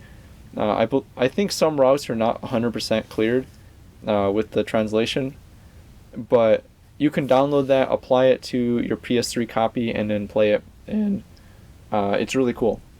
I didn't know about that before, but you can now play One for All in English. Furthermore, there's another game called Idolmaster Platinum Stars, which is right here, and it was the first game developed for the PlayStation 4, released July 2016.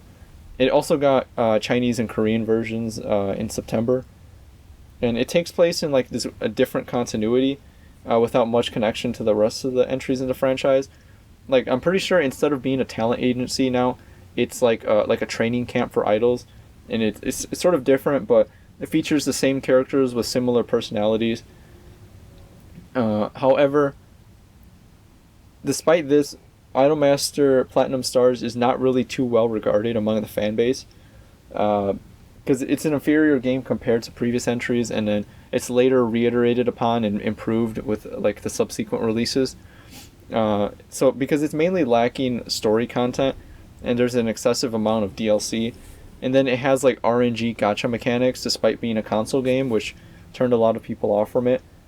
That said, it can be technically considered a little bit more accessible due to the simple mechanics, improved rhythm gameplay sections, which are based on Shiny Festa, so it has a very accessible Project Diva-esque rhythm game stuff going on. That said, later there was released Stella Stage up here. I don't know why I put them in a different order, dude. Don't ask me. But Stella Stage was released on PS4 a year later in December 2017. And much like a lot of the previous games, it was an idol raising simulation game. But this time it mainly, not this time, but like it focused on Namco Pro All Stars, the main 13 idols. And it mainly is an improvement upon Platinum Stars in every way, based off what I've gathered. It includes more songs out of the gate, as well as improved story and gameplay mechanics. In the rhythm game sections, it's widely enhanced as well. Like you can select to do a solo, a duo, a trio, a quintet, all-star, or a medley. So depending on what type of song you want played, you can determine that from the rhythm game section. Like if you only want to do a solo with a certain character, you have a greater deal of choice over that. And then there's a new mechanic called coach points, which helps give greater freedom of like how you develop the skills for a certain idol by giving you more control over that. And then last but not least, we kind of see over here hiding in the background, Idolmaster Starlight Stage is a sequel to Stella Stage, or Idolmaster Starlight Season, I should say. Excuse me, is a sequel to Stella Stage, and it was released October 21st for PS4 and PC. The first game released for PC technically.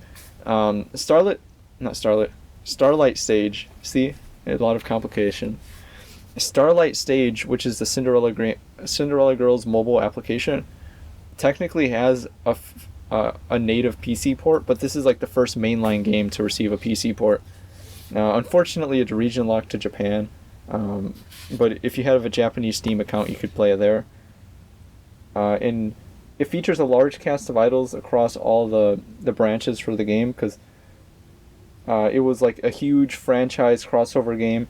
In the first game to like feature all the characters without having to buy a DLC, and it was done so to commemorate the franchise's 15th anniversary. And it's also notable because it's the final console game released in the Second Vision era.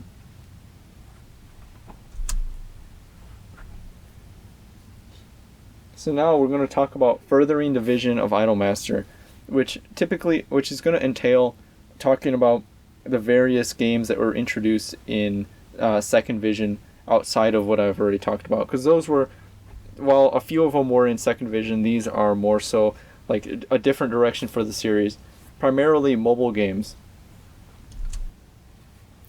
So the first Second Vision game to be released for Cinderella Girls was Cinderella Girls. It was a free-to-play mobile game released November 2011. And it was developed as like a browser-based card game for the Dina mobage social network platform, and it was later natively ported to iOS and Android.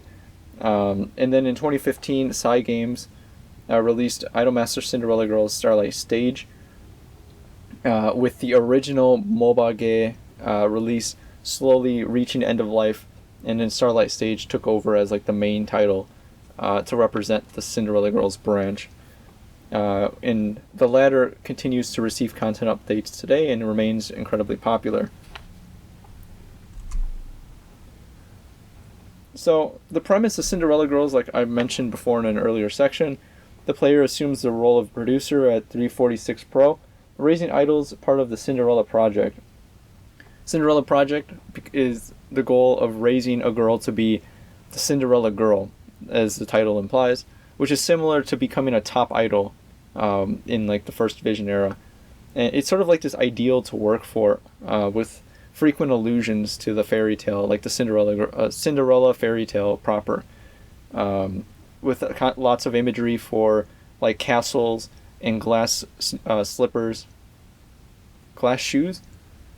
What is it? Is it like a slipper? Like Cinderella, it's like a glass high heel, but I forgot what it's specifically called in the story, but whatever. That's besides the point. I'm getting lost in the weeds, dude. But this Cinderella Girls branch features an entirely new cast of idols at a different talent agency other than Namco Pro. So it's the first one to do this within Second Vision. I mean, technically both exist within a shared universe, and you sometimes see characters cross over within the media, but it's not really a huge focus per se. As I mentioned before, Cinderella Girls features the largest cast of idols with 212 original characters, 215 if you count the 3 Korean exclusive idols. So among these, it's 190 original characters, 13 idols from Namco Pro, and 5 from Bannamu Pro. So let's talk about the Cinderella Girl. Let's see if I have a slide. No, I don't have a slide. So I'm going to talk a little bit about the Cinderella Girl, because I briefly alluded to it before, but the Cinderella Girl is a major part of the Cinderella Girls branch. Because as I mentioned prior with the general elections, I'm going to go a little bit more in depth with that right now. So within the Cinderella Girls branch, only the most popular idols have a seiyuu, because obviously there are way too many to provide seiyuu for. Eventually, they might all include Seiyu, but that's currently determined by this general election vote. Technically, currently, I'll touch on that. So only about 100 currently have Seiyu, and this was previously determined through the general election. The general election was held between 2013 and 2021, and this determines the most popular idols within the Cinderella Girls branch. The overall winner is crowned the Cinderella Girl for that year, the reward being a special spot on the yearly CD, as well as an exclusive SR card within the game. And new idols can get a Seiyu based on this vote. Like, it's not uncommon to see a new idol introduced, have her rise through the ranks, and make it with top 10 of the year, and then they decide to give her a Seiyu, and then starts to include that idol within the Idolmaster Cinderella Girls media mix, which is like all the music and talk shows, radio shows, anime, everything that encompasses Cinderella Girls. I'm going to talk a little bit about the data for the general election, because it's kind of interesting. So most Cinderella Girls within the past 10 years that the general election has been held have been cool characters, and there's categories for each girl in Cinderella Girls depending on like which one it is. It's similar to like typing in Pokemon. So there's cool, passion, and cute. And cool girls have won 6 out of 10 times within the past 10 years. Well, technically, I'm saying general elections, but the general elections only ran between 2013 and 2012. It's recently been like a new system, but it's still essentially the same thing, just to determine popularity. The only difference is that the old general election used to include a vote between players on the mobage and Starlight Stage, whereas now it's almost it's exclusively Starlight Stage, because the mobage has been discontinued, and the new vote is limited to certain producers. I think you have to be above level 20 or something to have a vote, but it's still ostensibly the same popularity voting system. So within the past 10 years, only 3 have ranked in the top 10 more than 5 times. So these characters are like the most popular. So if you look at who are the most popular Idolmaster Cinderella Girls on like based on Pixiv tags, is probably going to be one of these characters. So I got to give a shout out to my girl Takagaki Kaede, the queen of Cinderella Girls, ranking top 10 8 times in the past 10 years, which is very impressive. And as I was mentioning before, the new system for voting was introduced in 2012, called Stage for Cinderella. So it's limited to people with Starlight Stage accounts above a certain level. And this time, instead of just doing a general popularity vote, it uses like a lottery system to place idols into specific brackets, similar to like divisions. Like, for example, let's relate this to NCAA basketball.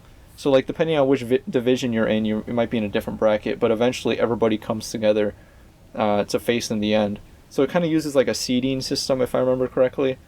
But it's essentially a sports bracket where characters are put into each bracket or into separate divisions, and to see if they can make it out of that division depending on votes. There's also like a wild card within each one, within each division, and then the wild cards compete, and the wild card is added to the final pool of idols. Let's see here. The details are sort of inconsequential, but it's basically like a more, honestly, a more complex way to determine the same popularity vote. And it was interesting too. Like as I was doing the research for this, I found out that the winner in the recent Cinderella Stage for Cinderella vote was this character called Eve Santa Claus. And she she is described as a beautiful homeless woman discovered by Pisan, and she was in a dumpster. Her birthday is December 24th, and she literally has a reindeer called Blitzen. And previously she was unvoiced, but now she's probably going to get a Seiyu. I honestly think this character is a meme. Like, there's no way that this was voted for in good faith. but I might be wrong because I'm not familiar with Eve Santa Claus. It just seems too much like a novelty character, if you ask me. But the other characters who appeared in the 2023 Stage for Cinderella top 5 were, as the aforementioned Eve Santa Claus, Ichinose Shiki, Takamori Akio, Takagaki Kaede, and Hisakawa Hayate. So those are new characters to look forward to seeing lots of content for, and to sort of reflect who are the most popular within the era currently. Starlight Stage is a free-to-play mobile rhythm game released in September 2015.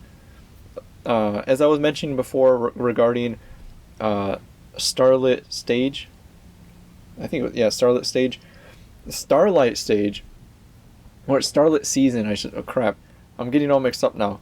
As I was mentioning before with Starlight Season, Starlight Stage does have a PC game, but it's technically not a mainline game, though one could argue that it is a mainline game now that almost all Idolmaster games are mobile device exclusive. But so technically you could play it on PC now via DMM Games.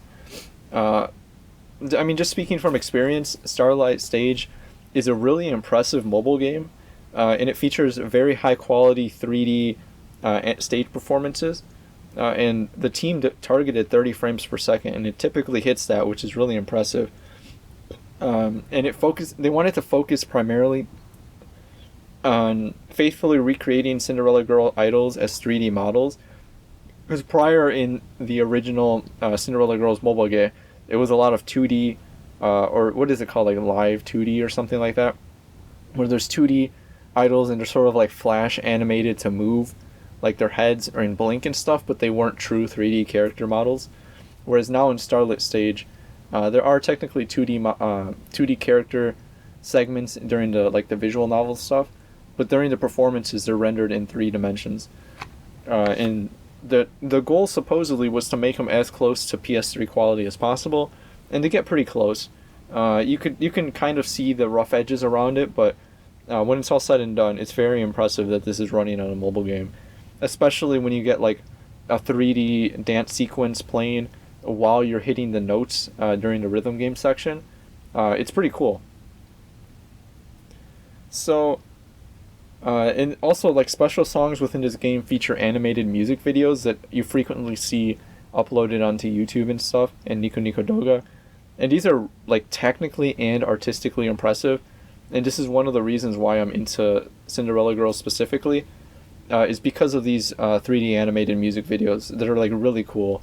I highly recommend looking into them if you haven't looked into them already. They're not nearly as impressive as something like, what's it called? Snow Halation, like the original Love Live music video or something like that.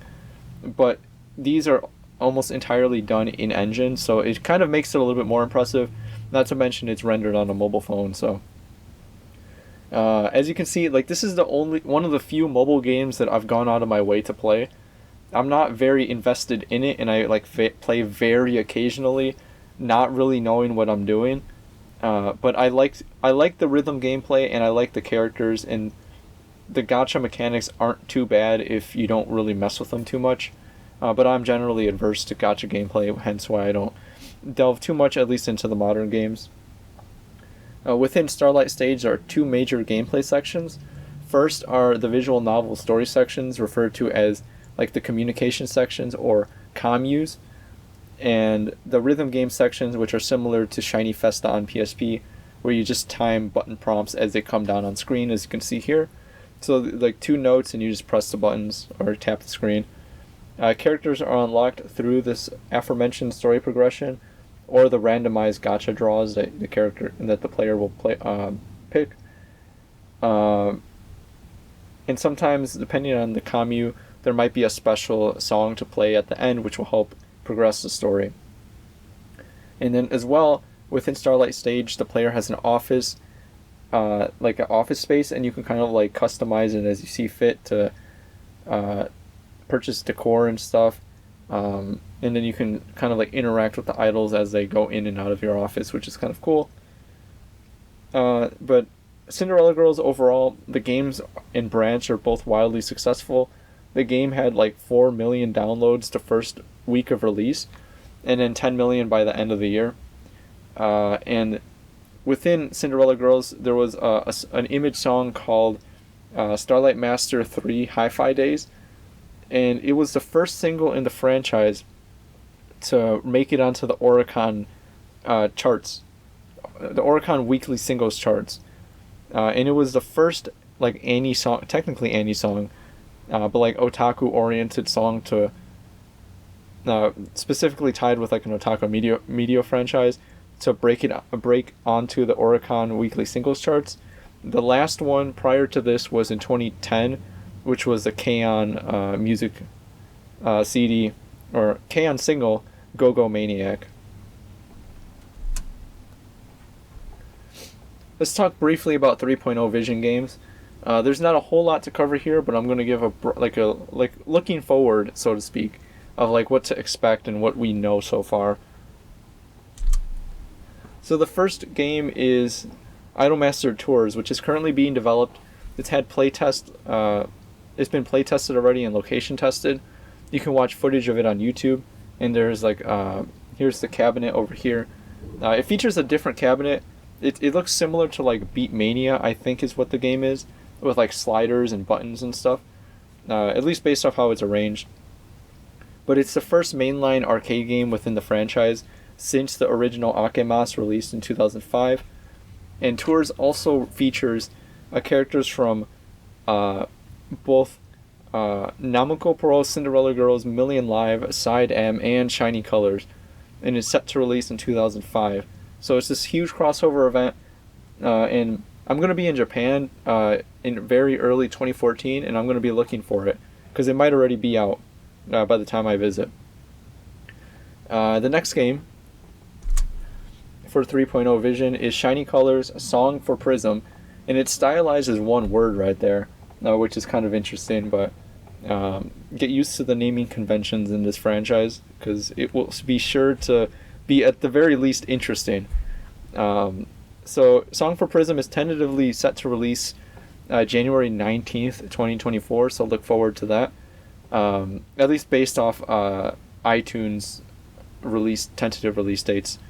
There was a closed beta during this past May, and the official site basically shows this game as being an enhanced, updated version of Shiny Colors. Eventually, it will probably replace the old Shiny Colors game, but we'll have to see because it's not out yet, and I don't necessarily know what's contained. I wasn't able to find too much gameplay footage and stuff of this yet, but I'm sure we'll all know soon enough what it's all about. And now, after talking about 3.0 Vision for the most part, I want to talk a little bit about the future of the franchise. And I hate to bring a downer point here, but I promise you this, that I won't continue this like downer mood through the rest of the lecture. I just wanted to give a couple thoughts. But Idolmaster franchise has been going on for a long time now, and it seems to have been doing good for the most part. But the problem is that the franchise seems to be moving away from the idol raising simulation roots, and it's becoming more of this like collection game, like this waifu collection game with gacha mechanics, similar to these dime a dozen anime gacha games that are released. And Idolmaster is no longer the only like anime mobile rhythm game. There are a lot, and it's difficult to make it unique without having its own like gameplay and stuff that makes people drawn to it, besides the fact that it has characters with an Idolmaster. Idolmaster characters are not necessarily enough to draw people in. It's really only now appealing to core fans. So the original identity of First Vision is kind of fading away now, as like this modern mobile social game trends have taken over the franchise, which is why I briefly talked about and alluded to my worry when it talked about 3.0 Vision having the goal of like introducing new media trends within the Idolmaster franchise, which subsequent, like after that, they introduced these like virtual idols, and that really didn't take off. So it has me a little bit worried, but at the same time, I don't want to be, because Tours looks pretty good. I don't know how it's being monetized specifically. It could be terrible, but I want to have hope, you know. But the problem is that the mobile games now within the franchise have sort of eclipsed everything else, and they've become like the main focus. And Idolmaster is no longer as popular within downloads anymore. It's still pretty up there, and the games are good, but people who are into anime phone games, like I said, they have a lot of choice nowadays. And there are games like Uma Musume, which like are closer to the original vision of making like a derby owners club racing simulation game. So if people specifically want that, there's like different games now that do the same thing. In addition, referring to the title here, Lamenting the Loss of Beautiful Boys, there's an ill omen with SideM. And this is because, as I mentioned before when I talked about SideM, Growing Stars was shut down at the end of July 2023, which was sort of abrupt. And there was a whole Reddit thread that I went through when I found out about this, because it was like a huge blow to the community, and it seemed like not a lot of Seiyu who were involved with the SideM branch were even completely aware of this happening, or they were sidelined as well. But it seemed to affect the fans the most, especially with SideM fans, that they tend to be treated as like second or third rate within the franchise, unfortunately, because like the truth to the matter is that SideM will never be as popular as Idolmaster with female characters, because it seems like the female characters have always been sort of appealing to both male and female fans alike, whereas SideM has a little bit more of a niche appeal. That doesn't mean that niche appeal is worthless. I think it should be like they should lean into it more, but it doesn't seem to have gotten the same amount of attention that it should have, or the same amount of care, as seen with like all the games coming and shutting down, and now Growing Stars was shut down, which is unfortunate. 3.0 Vision promises greater heights for evolution, but whenever a franchise says like, oh, we're gonna evolve the brand more, I'm always worried that like if you look at the formula, maybe this is just because I'm more so enjoying the 2.0 Vision stuff, but I have to ask, how much more evolution do we have to take, and how much more can change before Idolmaster becomes something completely different? That's not a question I'm really equipped to answer, and I'm just one person. Other people might feel a little bit differently. Some people prefer the mobile games, others prefer the console games. So it kind of depends on your stance, and how you got into the franchise, how you interface with it, will determine how you answer that question. I don't know, maybe Bandai Namco is becoming out of touch, that they want to approach different things, or maybe they're just curious about different media trends. Like maybe they didn't necessarily want to make Idolmaster all about virtual YouTube idols. Maybe they just wanted to try it because it was a popular trend at the time. But at the end of the day, I have to ask, at least for me, was 2.0 Vision the peak? It might have been. Nowadays, everything is within the franchise is a mobile game with online services all tied to a server. And unfortunately, the problem is that one day all those services will end. Like I mentioned before, pretty much with every one of these mobile games that have been out, or mobile applications, like Happening, Location, Mobile and Mobile Eye, all of those, and Shiny Festa on iOS have all reached end of service eventually. Same thing will happen with Cinderella Girls, Starlight Stage, the Shiny Colors application as well, Million Live, Theater Days. I mean, they're all mobile games tied to a server, and that will not last forever, and eventually they'll be replaced. And we saw that especially with Growing Stars, that ended fairly abruptly.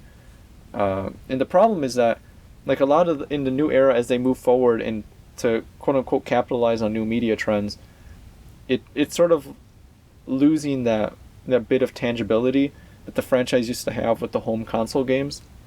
I mean, it's always kind of been there, Like, you can't really play Akemos anymore, but I mean, you could still dust off a copy of the Xbox 360 port and play that at home. I mean, I could play Idolmaster 2 or One for All whenever I want, but I can't play the Cinderella Girls mobile game because it's reached end of life now. It just makes me wonder that some of these will be lost to time.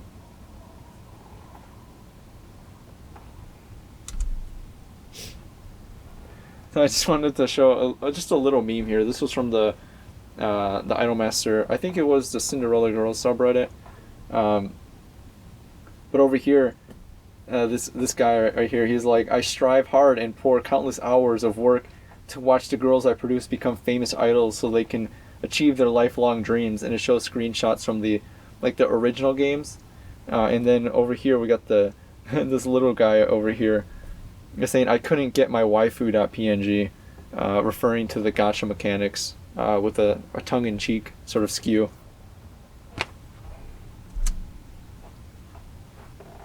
Alright, for the next section we're going to talk about the anime. Because as I mentioned before, Idolmaster is a franchise that heavily involves the media mix, and one of those prongs within the media mix is the anime, which is a major topic I want to cover because it's how a lot of us in the West, outside of Japan, might interface with Idolmaster as a franchise, because this is probably one of the most accessible parts to us for us to watch. Because I'm pretty sure like Cinderella Girls and like the 2011 anime, you could find them readily on streaming services over here with official English subtitles, whereas you can't really do the same with the games, and games are more complicated to translate, so they typically don't have English translations. Same cannot be said for the anime. And there have been a number of anime in the Idolmaster franchise, ranging from really good to kind of questionable, but we're going to talk about most of them right now in rapid succession. So let's talk about Idolmaster Xenoglossia, which is the first Idolmaster anime. And I finished watching this one recently, actually, for the sake of this particular lecture. And let me just say, it was quite the experience. So the scenario for Xenoglossia is as follows. 107 years ago, the moon was destroyed in an event called the Lost Artemis.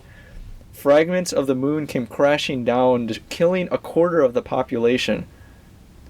And they have these things called drops, which are when fragments of the destroyed moon, which now orbit the Earth as like a asteroid belt, come crashing down.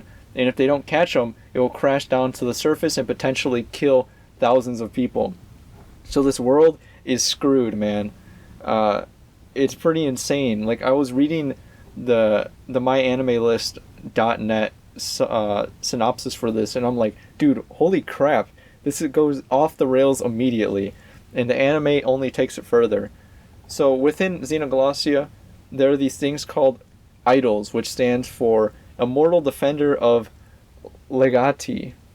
Not actual idols, but like mecha idols, because this anime is produced by Studio Sunrise, so of course it's going to have mechs.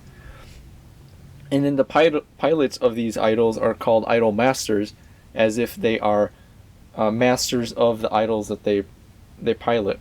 And the goal of the show is to have idol masters pilot idols to protect the Earth from drops.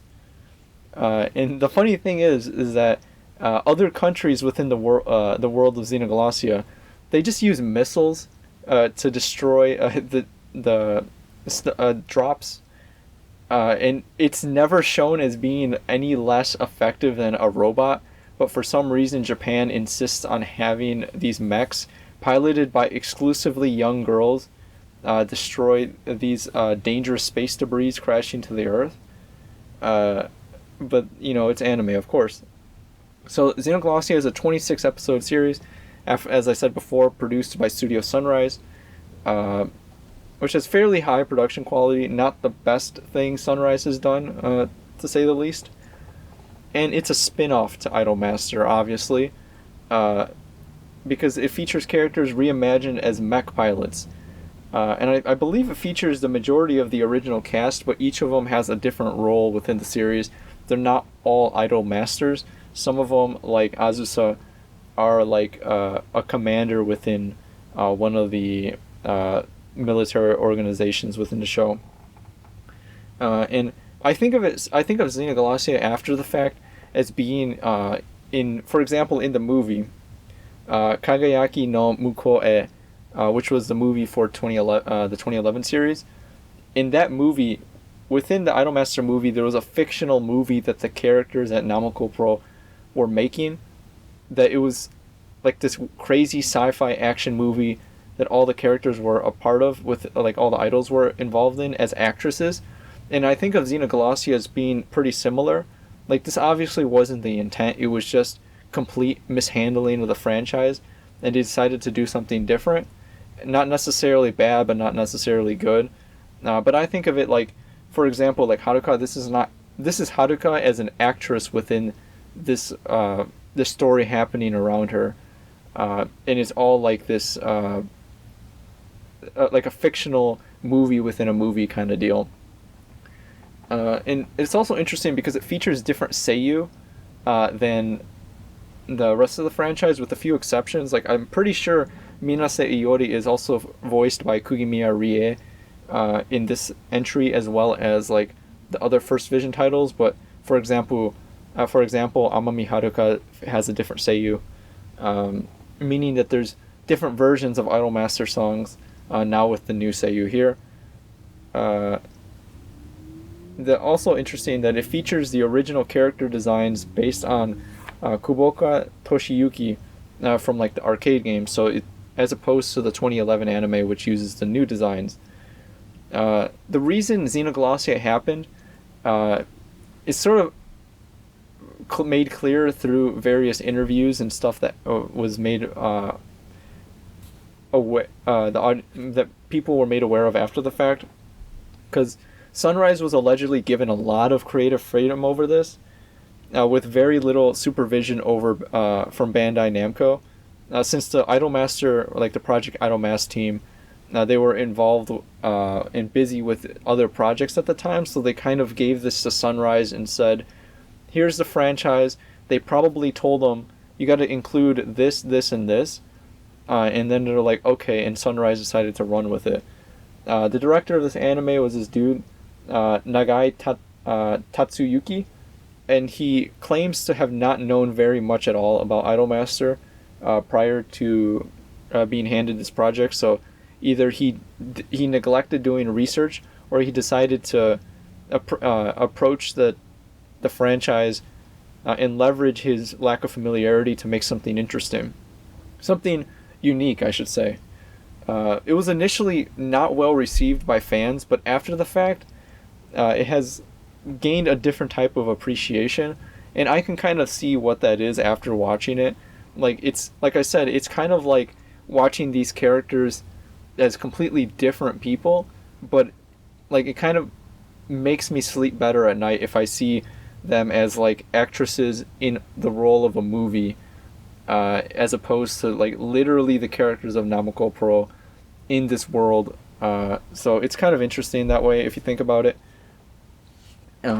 It also features a lot of penguin imagery for some reason, and like this penguins are made like this theme at the end, and it doesn't make any sense at all. I just figured I'd mention it because you probably will hear Idolmaster Xenoglossia, watch the first episode, and say, one of two things: why the heck are there so many mechs, or why the heck are there so many penguins?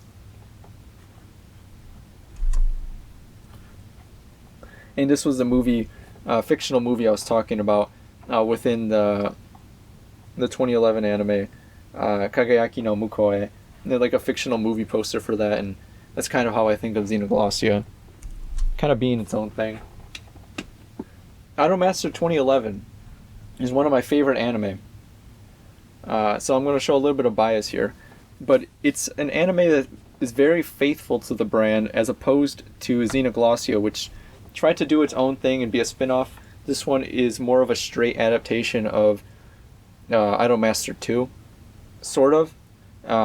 It was produced by A1 Pictures and directed by Nishigori Atsushi, who is also the guy who did the character designs for the show. He was also involved with a number of other roles within the series. It ran for 26 episodes, as well as received a couple OVAs in the aforementioned movie. and aired during the summer 2011 anime series. This show closely follows the activities of the Namco Pro Idols, the original cast of 13 here, which are also the cast in the game. And it follows the activities that they take part in to become an idol. And it kind of starts them off all from scratch. Like in the very beginning, Aomi Haruka is like a relative newcomer to the idol industry.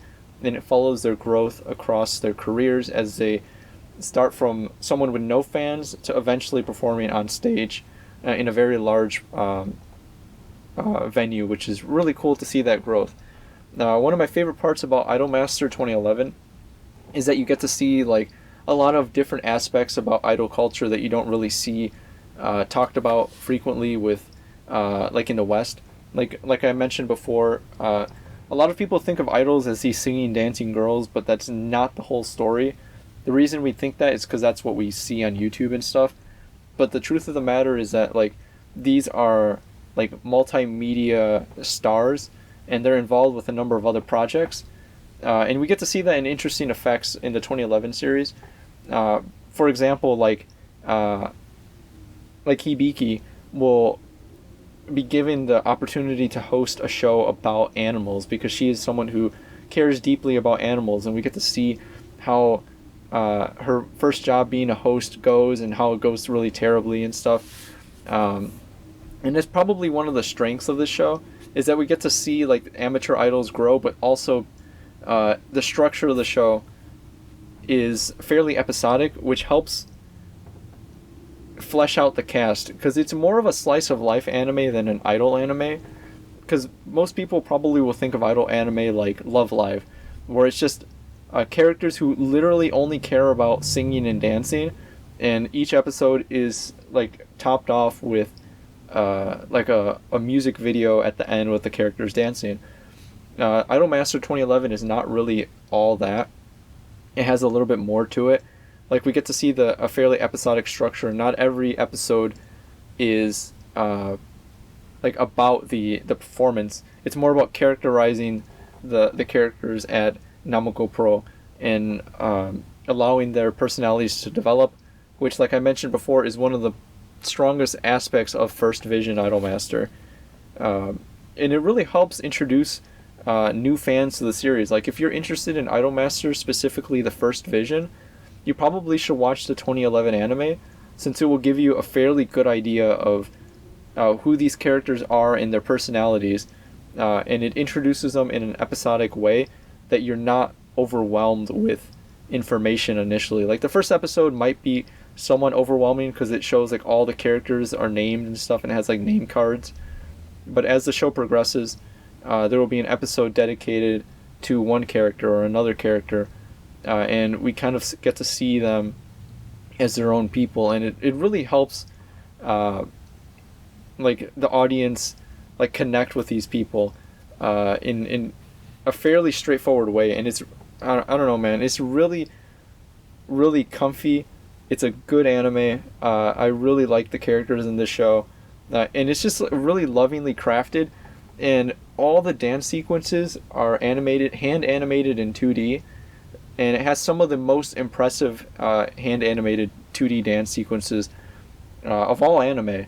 Even the most recent Idolmaster anime, U-149, which I'll talk about in a little bit, partially features hand animation, but it largely leverages CGI to help with that, whereas this is mostly hand animated, as opposed to like Love Live, which featured really crappy CGI for the most part and only really started to get good with like some of the most recent like anime entries like Superstar, but that's kind of besides the point. And it also, there's like a lot of callbacks to fan culture within the show as well, but without being overly like intrusive in the show about it. Like in episode 15, there's a gag featuring Haruka and Chihaya, which is like a reenactment of like this popular video clip from one of the, I think it was one of the radio shows, where the seiyuu are involved with like a similar doing a similar activity, where like one of the seiyuu opens a box and like the lid hits her face, so then they reenact this in the anime. And also like a bunch of little callbacks to fan culture, like memes and stuff. Really good show. Highly recommend it. And then alongside this show, I don't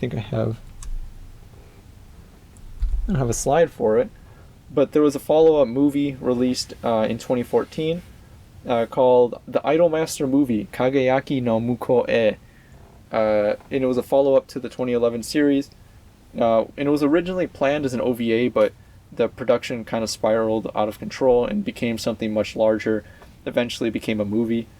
And it's basically about continuing the story of the Namco Pro Idols as they become more successful, start to branch out to do their own things, but are all brought back together in the end for one final performance that's really, really impressive to watch animated.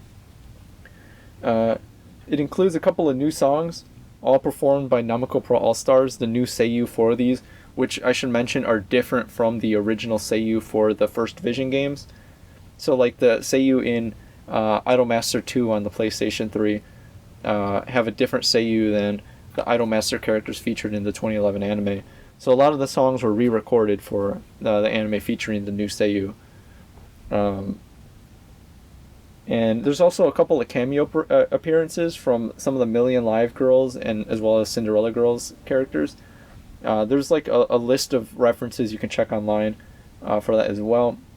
It was interesting too that there within the movie there's like a promotional poster for Dearly Stars in one of the characters' rooms, which is kind of cool to call back to the show, and as well as promotional posters for Hatsune Miku. And then when the movie was later released on Blu-ray, it included Blu-ray transfers for the aforementioned Shiny Festa OVAs from the PSP games. Next up is Cinderella Girls, which got its own anime in 2015. However, before that, in November of 2013, the branch got an animated music video for the song Onegai Cinderella, which is like one of the main image songs for the Cinderella Girls branch. And it was to commemorate the second anniversary of the mobile game and featured many of the idols who would later appear in the TV anime. It's a really cool music video. I recommend watching it. It's fairly short on YouTube. But the proper television show aired for 26 episodes in the winter and 2015 season. The reason I say it that way is because the show took a hiatus, so it didn't air any episodes during the spring season. So it was like one core during the winter, they took a break, and then another core in the summer. There was also a couple of spin-off series to this, like the Cinderella Girls Gekijo, which aired for, it was like 3 seasons, if I remember correctly, between 2016 and 2019. Much like the 2011 anime, this Cinderella Girls show was produced by A1 Pictures, again, slightly different team, and it was directed by Takako Noriko, and then heavily supervised by Bandai Namco, which I'm sure 2011 was after the Xenoglossia debacle. And this one is mostly based on the Starlight Stage game, and primarily focuses on the new generation trio, as well as 14 additional idols, which are the main focus. The new generations trio are Uzuki Shimamura, Honda Mio, and Shibura Rin.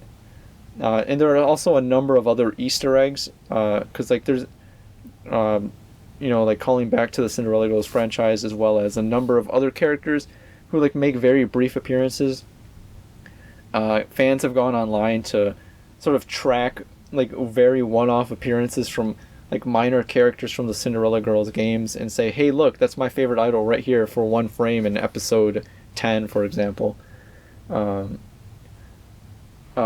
Though, personally speaking, Cinderella Girls is a well-made anime, but I think it had too much of an obligation to the fans to make something that was like fan service for them, and as a result, it's kind of difficult to recommend unless you're really into Cinderella Girls and the characters featured in the show, because it feels like a lot of the show enjoyment is derived from having a prior knowledge of the game and some of the characters, because it doesn't necessarily feel like the characterization is done with the same care as the 2011 anime, for example, which could be watched for someone who is new to the franchise, whereas if you want to get into Cinderella Girls, I wouldn't necessarily recommend the 2015 anime.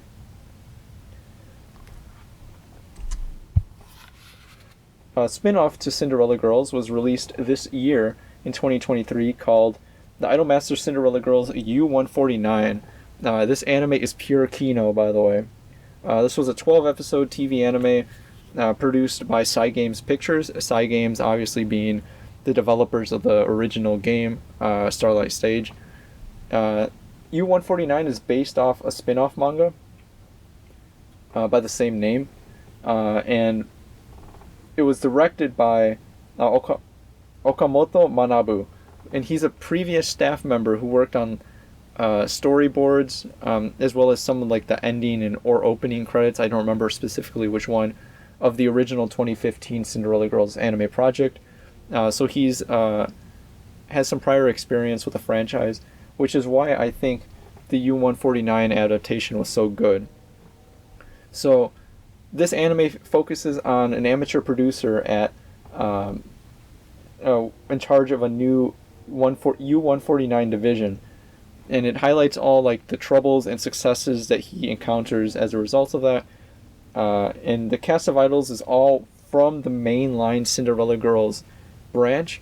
However, this one's limited to characters who are under 12 years old and under 149 centimeters in height, hence the name U149. And there are a total of 9 idols featured in the show, some of which you might see are Tachibana Arisu, Sakurai Momoka, and Akagi Miura. Or Media. Akagi Media.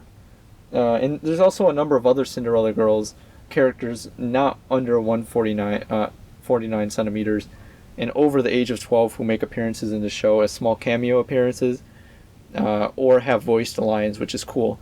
Takagaki Kaede, for example, is in there. Shout out. And that's mostly for fan service, because the show is mainly about this specific cast of 9 characters here. It looks kind of sketchy, right? It looks kind of sketchy because the whole premise of the show is that these girls are under 12 years old and they're short. They're lolis, okay? But despite how sketchy it looks, this anime is Kino, dude. It follows an episodic structure similar to the original 2011 anime, where each character is sort of given their own episode, which helps it organize its thoughts.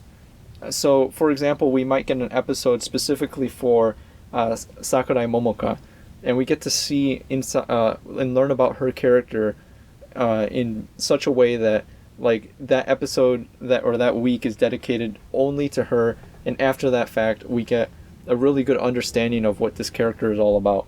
And while a simple approach, I think it's incredibly effective instead of trying to like juggle everything all at once, which is kind of what Cinderella Girls gave me the impression that it was doing. And while a little bit more conventional, it doesn't really work with a large cast of characters like this, because at the end of the day, like I could tell you more about the U149 characters than I could about any other character within the 2015 Cinderella Girls anime, having not known about Cinderella Girls prior. So it has a very strong emphasis on characterization and a well-rounded cast that all kind of plays off each other. And each idol is given the opportunity to shine, which is awesome for fans and newcomers alike. You get to see why each character is great. It was the first anime since 2011, in my opinion, to respectfully approach the source material in a way that made it enjoyable for newcomers and fans alike. And it's incredibly like lovingly crafted for what it is. Like, it's a spin-off anime that seems to have a very niche appeal, obviously, but the production quality is extremely high. I mentioned before, the animated sequences are great. Almost all the episodes feature an image song for that specific character, whoever was the focus of the episode, and it's awesome. I highly recommend it. It seems like a passion project to me, so it's like a return to form, and I'm glad this exists. It kind of made me happy for 2023 and Idolmaster moving forward, because now in 2023, Shining Colors and A Million Live have anime now, which were the other two branches sort of lacking. And anime adaptations prior, but that's that. There was also a 2017 SideM anime. I cannot comment too much on because I haven't watched it yet, though it's another one that ran for 12 episodes, animated by A1 Pictures. It also has an OVA, and from what I understand, it's fairly well received, and has much of the same production quality as the previous shows. I have yet to watch it, but like I mentioned before, like doing the research for this video, I've only seen and heard good things about SideM, so I want to explore it more, and I feel like the anime for that series is a good introduction point to that branch.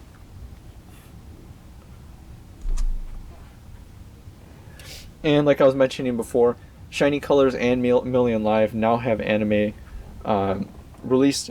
Million Live currently has an anime airing right now on television, and you can watch that one weekly. I don't remember which episode we're on, but I think we're like up to week 6 or 7 now. And Shiny Colors has an interesting distribution method. It's currently being released in Japanese theaters. I think the first episode of it aired at the end of October, I believe. And I don't know if we can find downloads or streaming of it officially or unofficially over here in the United States, simply because it's released exclusively in theaters, but I'm sure eventually it will get a Blu-ray release or a web release and we'll be able to watch it. Let's talk about the live performances for Idolmaster, okay? So live performances are a major part about the franchise, and most people initially approaching it might think that this is not necessarily the case and might mostly see the games as the primary focus, but lives have been an important part about the franchise since the very beginning. Let's go here. So there have been a number of lives that have happened every year beginning in 2006, though prior to that there was 2 secret mini lives that took place even before the release of the arcade game, sort of establishing the fact that Idolmaster is both like a video game and an actual event that you can go attend, that marries the two concepts together, like offline and online, and highlights the whole media mix thing that they're going for.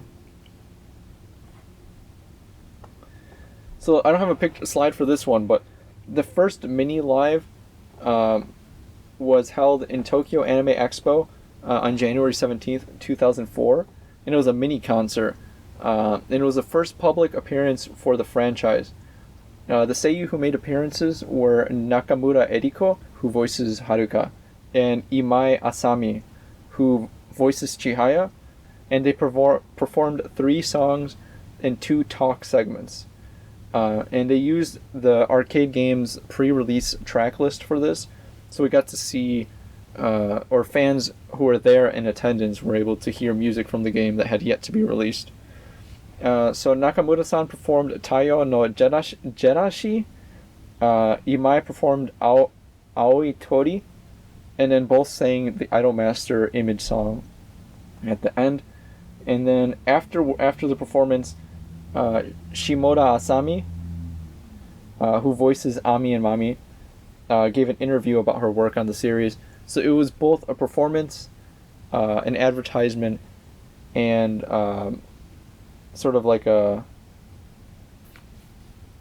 interview. We get to see some behind the scenes stuff for the game that's yet to be released, which gives it good coverage, I guess, prior to people even knowing about it. Helps it put it on the map. And then at the end, there was a preview played to advertise the arcade game, showcasing some of the gameplay and what it would be about. The next was Idolmaster 6-9, which was held February 19th, 2005. And it's technically not pronounced 6-9, it's pronounced Kyubun no Roku, which is more accurately translated to 6 out of 9, and I'll talk about why that's the case in a second.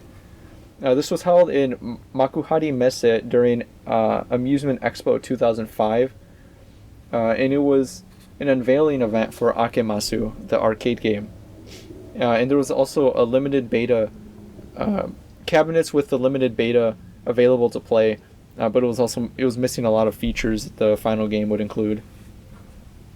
And both director Ishihara and producer Koyama made appearances and gave presentations about the game, what to expect, what features were planned, and sort of hype it up within the crowd. What I was mentioning before, the Kyubun no Roku title refers to the fact that only 6 out of the 9 seiyuu made their appearance and performed live. And the songs performed were Positive, 9:02 p.m., and Idolmaster once again.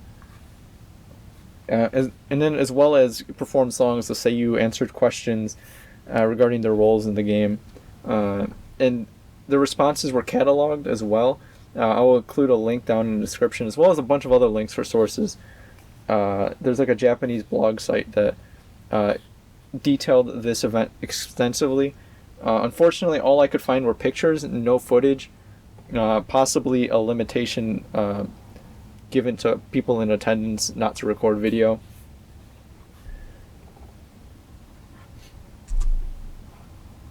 The next was the Idolmaster Secret Live held at Akabane Kaikan in January 21st, 2006. This was after the release of the Akimas game. And it was the unofficial first live, however, mainly because it was a secret live. The reason it was a secret live is because in order to get into this event, you had to win a ticket through a raffle, and the raffle could only be entered if you had purchased a masterpiece CD prior to that, which were include songs from the game.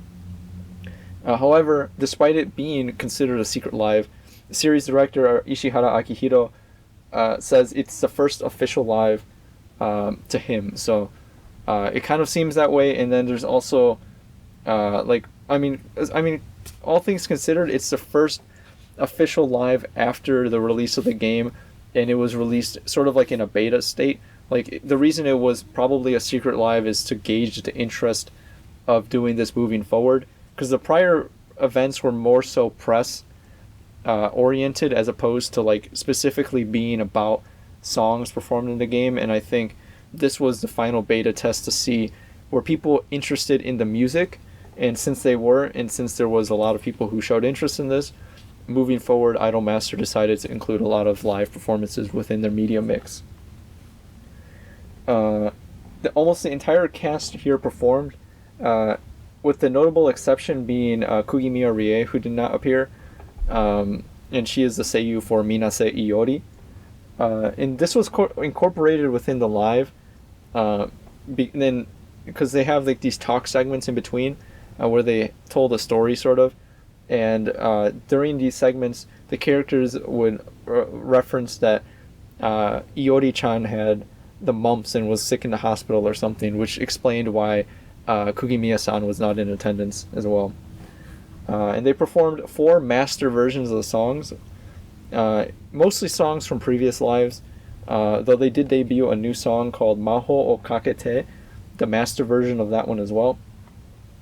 After the fact, in retrospect, Ishihara-san explains how this event was a bit of a logistical nightmare, because they were pretty ambitious in terms of their planning, and they didn't have enough time to rehearse everything, and then they ended up going over the allotted time that they had scheduled for this particular venue, and they ended up having to pay extra for it, but they saw it as a success because the fans were very engaged with what they were presenting.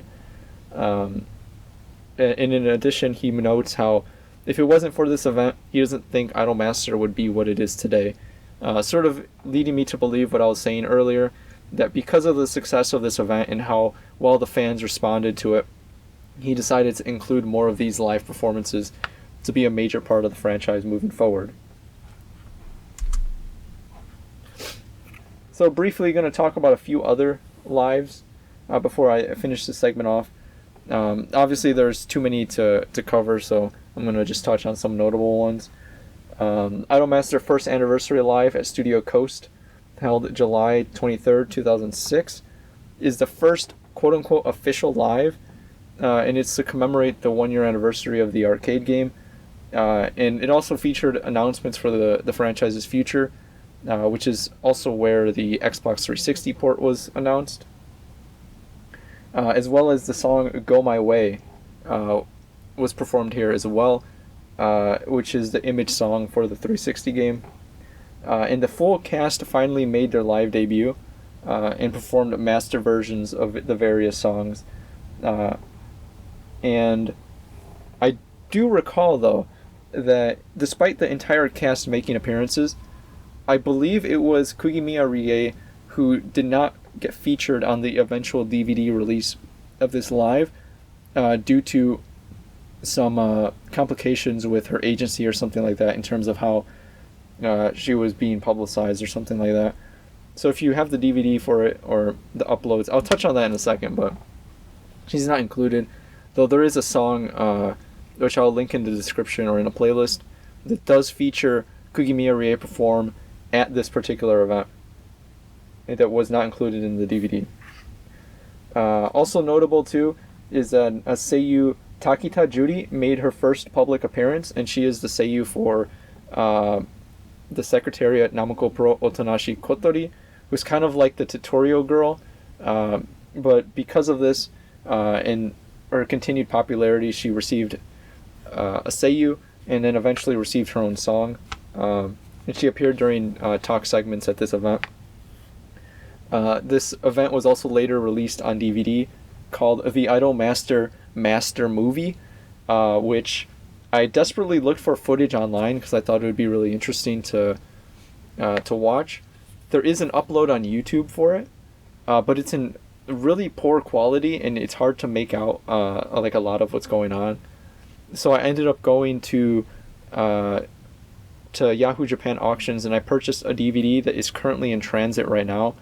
Well, in transit within Japan. I haven't shipped it to the United States yet, but once I do receive it, I will do a proper rip, upload it to YouTube, upload it to Archive, upload it to Nya, all that good stuff, because I was very surprised. I mean, doing all the research for the live performances, I was surprised that a lot of content was not like preserved, and there wasn't a lot of footage for a lot of these really important parts of the history of the franchise. But what surprised me most is that there wasn't any active uploads of the master movie online. So I'm going to do my due diligence as a fan and provide it back, because I'm sure a lot of people want to watch that. And as far as I'm aware, there's only one upload and it's not really that good. So stay tuned for that. Also, I have a picture here from, I believe it's this picture, at Animelo Summer Live, or Anisama as it's often referred to. Anisama, Anisama, because it's easier to pronounce. But Anisama is one of the largest, or if not the largest, Anisong events in Japan, which is it's basically the premier concert for Anisong, and it's been running since 2005, and it typically showcases the most popular songs from anime or video games released in that given year. Typically anime, though. I want to talk specifically about 2008, because that's when the Seiyu Nakamura Eriko, Imai Asami, Takahashi Chiaki, and Shimoda Asami performed a couple of First Division songs, such as Go My Way and The Idol Master. And this is also unfortunate, though, because they are not featured on the DVD release for Anisama 2008, released after the fact. I have a copy that I was like skimming through while doing a lot of research for this video, and I can confirm they're not on there. Probably a licensing thing, but afterwards, in subsequent Anisamas, the Idol Master stuff is included. But this, I wanted to note this one specifically in 2008 because after this, Idol Master songs and Idol Master performers would become sort of a staple moving forward, and every year after that, there will be Idol Master songs performed at Anisama. And then some additional notes as well. Just generally speaking, due to the breadth of content within Idol Master, there are so many concerts to keep track of, and it would be impossible to talk about it now. Because like every year there are mini lives, to impressively large events spanning multiple days that happen. I mean, like I mentioned before with Million Live, that they have these elaborate events that happen across multiple cities, multiple days. They're like these huge festivals. Many of these concerts, at least the official ones, are recorded and professionally mastered on DVD or Blu-ray, released after the fact for fans to watch, which are the best way to watch it. They're usually really good.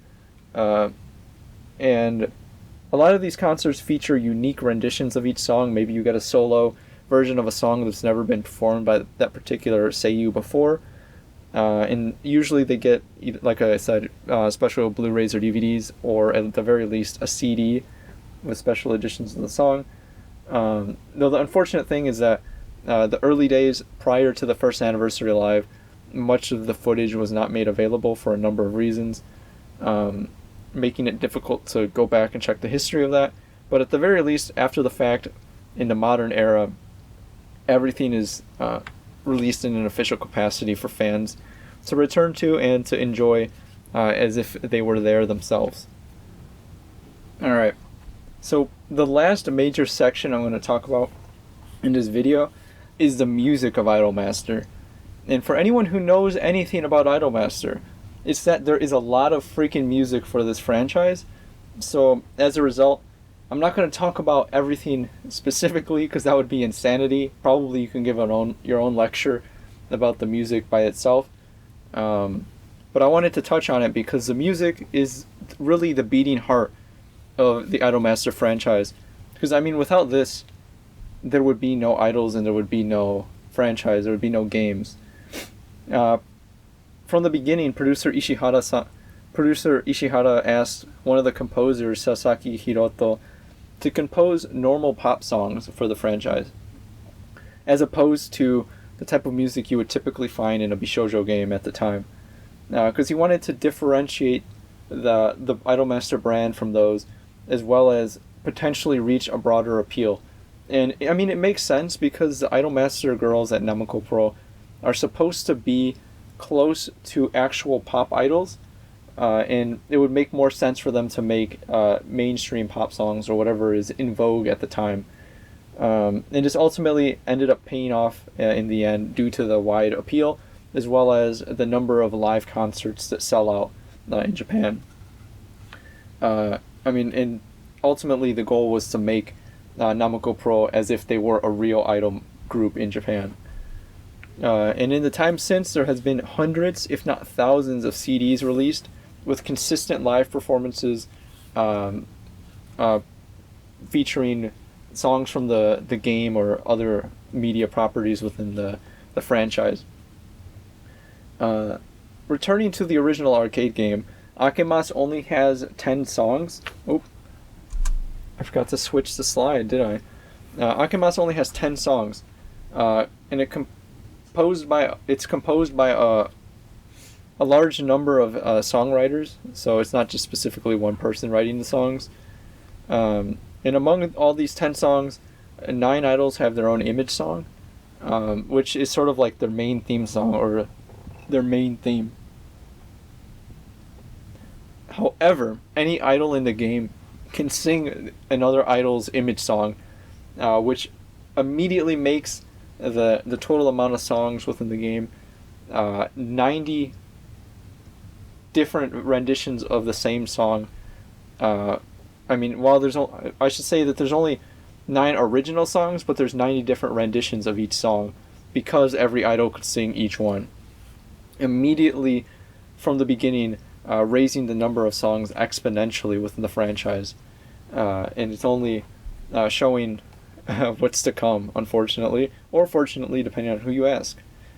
The final track of the game was proposed to be something very different from the franchise, and they wanted to make it specifically quote European sounding.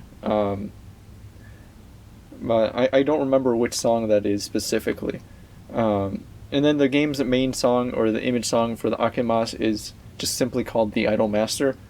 And then recordings for all these songs began in early 2003 and concluded at the end of summer in the same year, just showing how the production and development for Akemasu had begun significantly before the final release.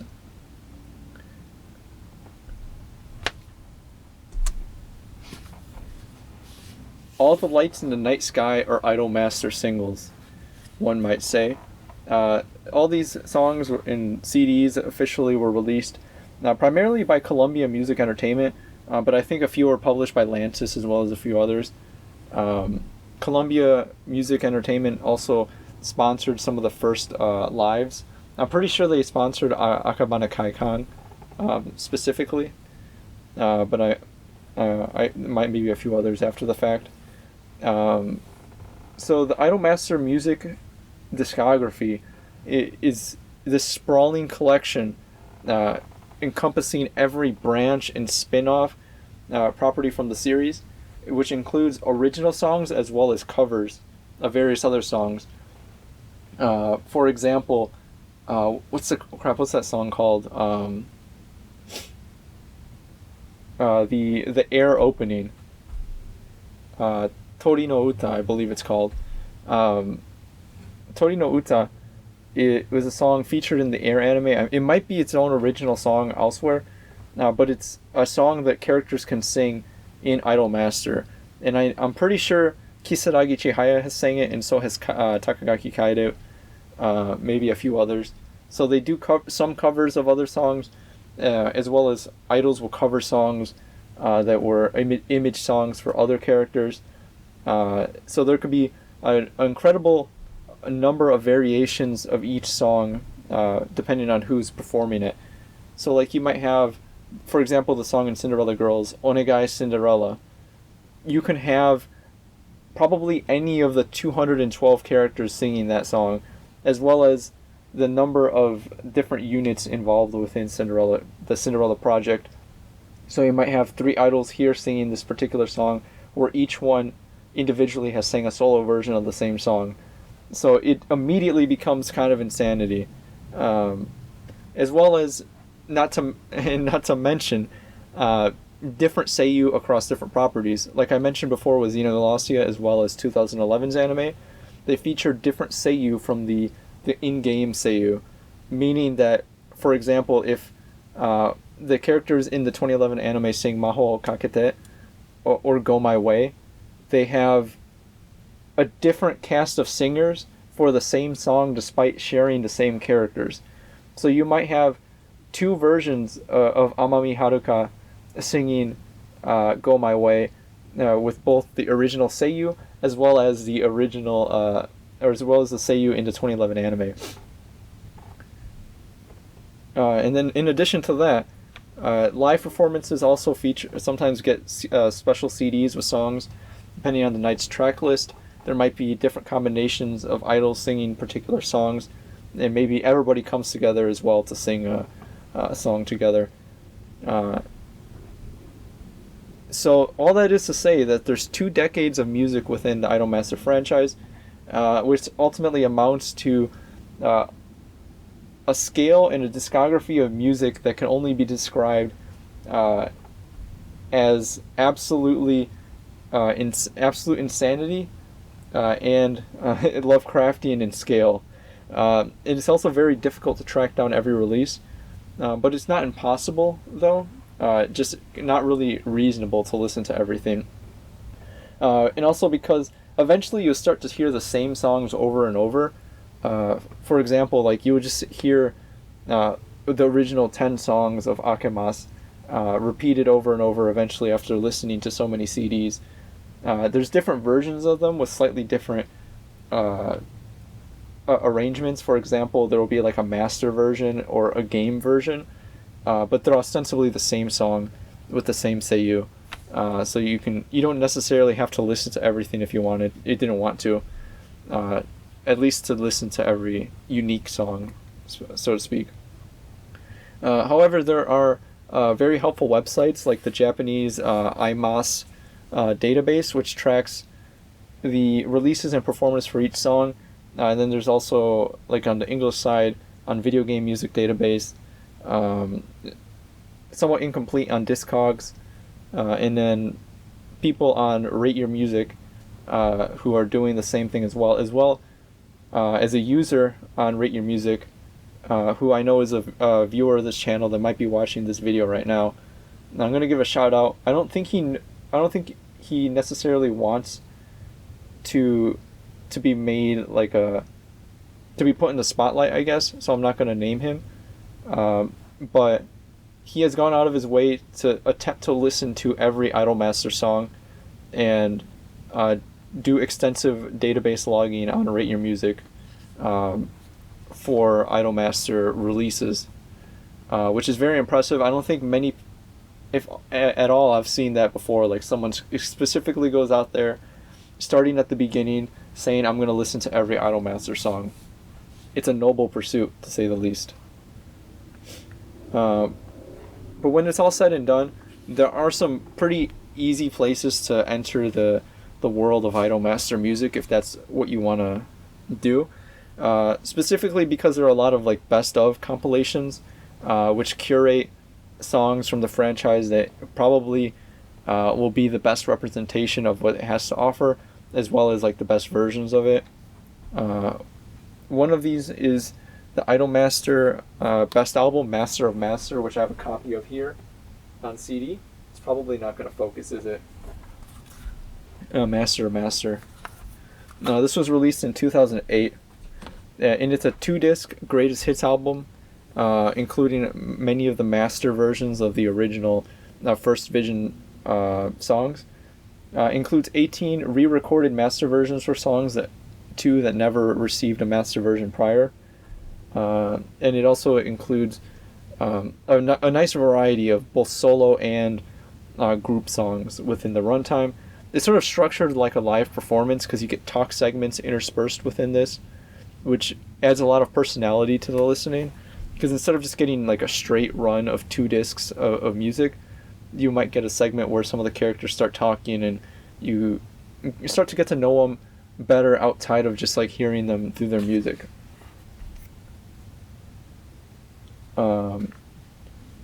Also, besides the Master of Master, there's a number of other special greatest hits or box sets within the Idolmaster franchise to look for, such as the Master Box, which spans like 8 different entries and is this huge thing, but it attempts to be mostly comprehensive, collecting all the Namco Pro All-Star songs performed by each idol. I don't know if it's necessarily comprehensive enough, but it's like 8 CDs long or even more, so you get a good variety there. Later branches as well do have their own best ofs, but I don't see it as often. For example, with like Cinderella Girls, there might be a few, but not to the same capacity as Master of Master, which is just like this huge like compilation best of for the First Vision entirely. Maybe when Second Vision formally concludes, or Cinderella Girls formally concludes, we'll get a similar like Cinderella Girl best of compilation CD, but for now we don't have anything like that. I mean, and there's also a number of other really cool CDs in here. Like just during the editing of this, like this thing I'm reading off right now, I discovered the Famison 8-bit series, which is a number of CDs with remixed songs in sort of like a chiptune style, which they're remixed Idolmaster songs, obviously, but they're really cool, and there's like a couple of really good remixes on there, like some trance or house or just various different styles of electronic music explored, generally all using like this video game music sort of Famicom, like Famicom, like music library, I guess, or like sound library, I should say. So that one's really cool. I also want to talk about radio shows, because radio shows are typically overlooked a lot when it comes to like non-Japanese speaking otaku culture, but radio shows play a huge important role within at least during the early like 2000s to mid 2000s within a lot of these media properties, because a lot of these shows, not just Idolmaster, but like for example like the Railgun series, Towaru Majitsu no Index and then Towaru Kagaku no Railgun had like radio shows and stuff like that, either actually radio or web broadcasted. I mentioned that before too in my under 17 video where Momoi Haruko had her own radio show for Nurse Witch Komugi-chan. But these are typically Seiyu hosted radio shows, which later were broadcasted via the web or web radio. And a lot of these feature like different specific units based on like who is part of each particular show.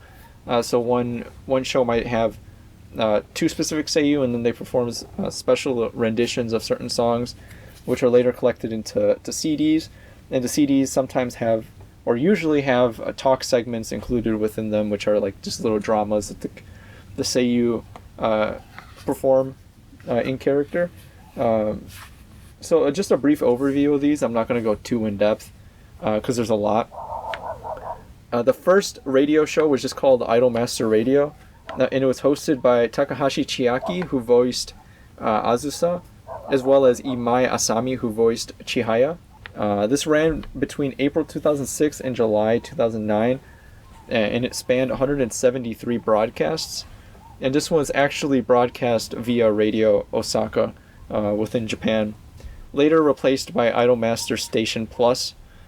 I think it was just replaced by Idolmaster Station because Idolmaster Station was the next radio show that started after this. I might be missing a few because there was like a number of like little spin-off ones with, depending on which Seiyu, they might have been running concurrently. But the next station I was going to talk about was just Idolmaster Station, which ran between August 2009 and March 2013, which featured Imai Asami, Nakamura Manami, Harayumi, and this one ran for 192 broadcasts once again on Radio Osaka.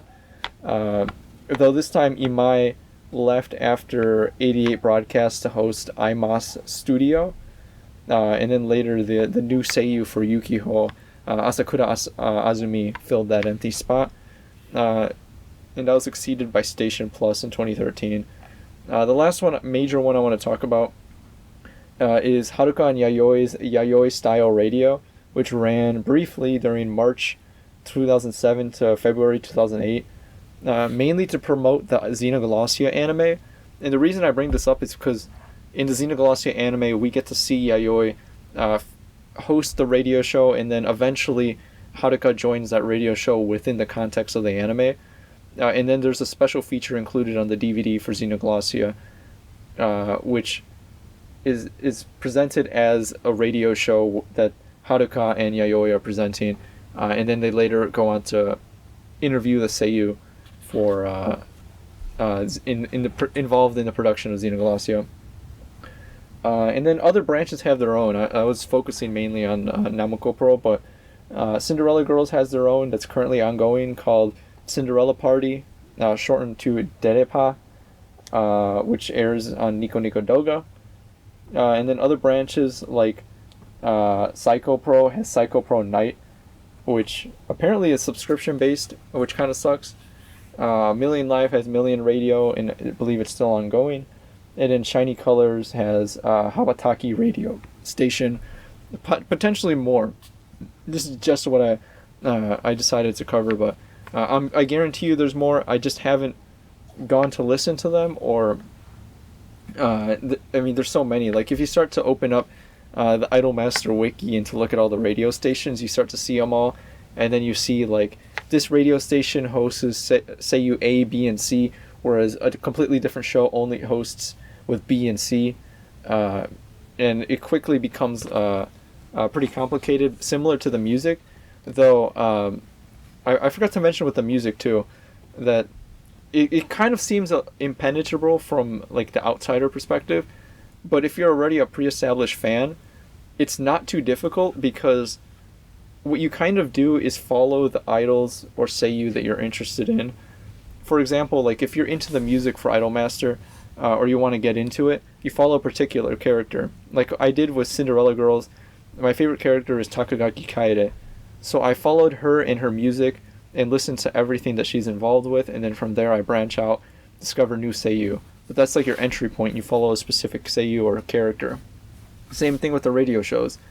If you are only interested in hearing about Yukihiro and her character and Asakura-san as her seiyuu, then you will look for specific radio stations and radio shows featuring this particular seiyuu, and kind of go from there. You don't necessarily have to listen to everything. So that sort of brings me to the end of all this, sort of unceremoniously to the end of this Idolmaster 101 lecture. So I guess my closing thoughts. Idolmaster has been going on for a long time, and I honestly don't see it stopping anytime soon, regardless of what my reservations about 3.0 vision might imply. Though ultimately, whatever direction it goes, I don't think it will be too much of a problem, because for me at least, the games and the music that I'm interested in will exist in perpetuity. I have Idolmaster 2 on PS3 right here. I could pop it into my game system whenever I want. I started to get into it recently, though it's a little bit difficult because my Japanese is not really up to snuff, I guess. And I realized this in the unfortunate circumstances of playing the game, or I was understanding most of the game during the communication, story, visual novel segments. And then when it got to the mini games, there was one mini game in particular that gave me trouble, as well as some of the choices where you have to read the kanji for a particular dialogue option and then select it within a time frame, and I wasn't able to read it in time, and I was like, I guess I gotta grind the flashcards again. But these games will exist. Same thing with the music. The music will always exist. There are a couple of really good torrents on Nya that collect everything together, so if you really want to get into the music, I highly recommend doing that. Start with the best songs, like the best albums, I should say, the compilations, and kind of work from there. But honestly, Idolmaster is a huge passion for me.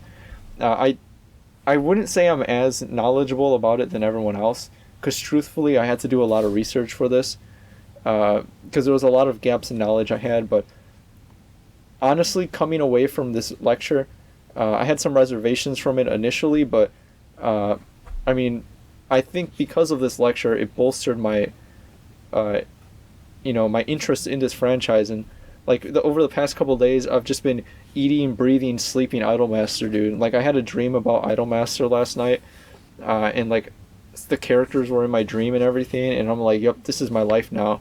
Just listening to the music, watching the anime, playing the games. There's just so much within the franchise that you can get involved with, and like I mentioned a number of times during the lecture, like there's something for everyone, and at least for me, there's like a whole variety of things that I had spent, like, even though I've been a fan of Idolmaster for maybe 5 or 6 years, I mean I haven't touched Idolmaster 2 until maybe like a couple weeks ago, as well as like there's no way I've listened to all the music. I haven't played every game, I mean, and I haven't even seen every anime either. It's just a lot of stuff to be involved with, and it's exciting, honestly. And I guess depending on whatever you're interested in, you can find your own path within the franchise. Granted, it's not for everybody, but I mean, if you're interested in idols or cute girls or raising simulation games focused on cute girls, then I think there'll be something here for you. And honestly, it's great. I mean, I love Idolmaster, and I think my enjoyment of the franchise has only grown in the time since, especially since learning more Japanese and being able to engage with different parts of the franchise that I had been alienated from before. Just makes me excited to see what more it has to offer and what I can get involved with in the future. So Idolmaster, like I said, is obviously not stopping. It's played a huge part in otaku culture since its inception, and in 2023 we have more anime leading to higher visibility, especially among Western fans, but also in Japan as well, which leads into 3.0 vision. And provided Bandai Namco doesn't fumble this opportunity. They can have a really smooth transition into 3.0 vision. Maybe tours will be great. Maybe SongforPrism will be great. And hopefully we see more of the franchise moving forward. I hope for the best for some branches like SideM. I want them to succeed. But honestly, it's all right now. It's all right. And I'm interested to see in how idol culture continues to evolve and how Idolmaster continues to evolve, because I will be following it there. And with that, I think that brings me to the end of Idolmaster 101. Thank you for joining me in this 3-hour plus long lecture. Like I mentioned before, I did not purposely make mistakes because, like, I did not make any mistakes purposely or with any ill intent, and I encourage you to provide corrections if necessary. And similarly, I obviously couldn't cover everything in detail because this video is already long enough. Granted, I probably could have spent a little bit more time on certain things, but for the sake of brevity and my own sanity, I decided to cut things off here because last night I was staring down the barrel of a 39-page document, the one that I've been reading off right now, and I was like, dude, how the hell am I going to do this in such a limited amount of time? But I ultimately came out through willpower alone and the power of love and all that stuff, and I'm able to give hopefully a somewhat coherent and comprehensive discussion about the basics of the Idolmaster franchise. Some interesting things that I thought about along the way. Obviously my biases will come through, but hopefully this isn't the only Idolmaster lecture that will appear on YouTube. I kind of wish there was more English-speaking analytical or historical documentation of Idolmaster online, just to make it maybe a little bit more accessible or help fans share information, since a lot of it is dispersed across a number of platforms, as well as locked behind the language barrier of Japanese, and not everybody can speak Japanese well.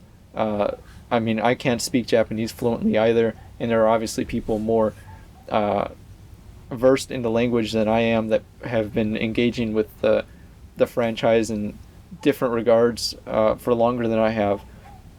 And I hope that with this video, maybe this video, I might be,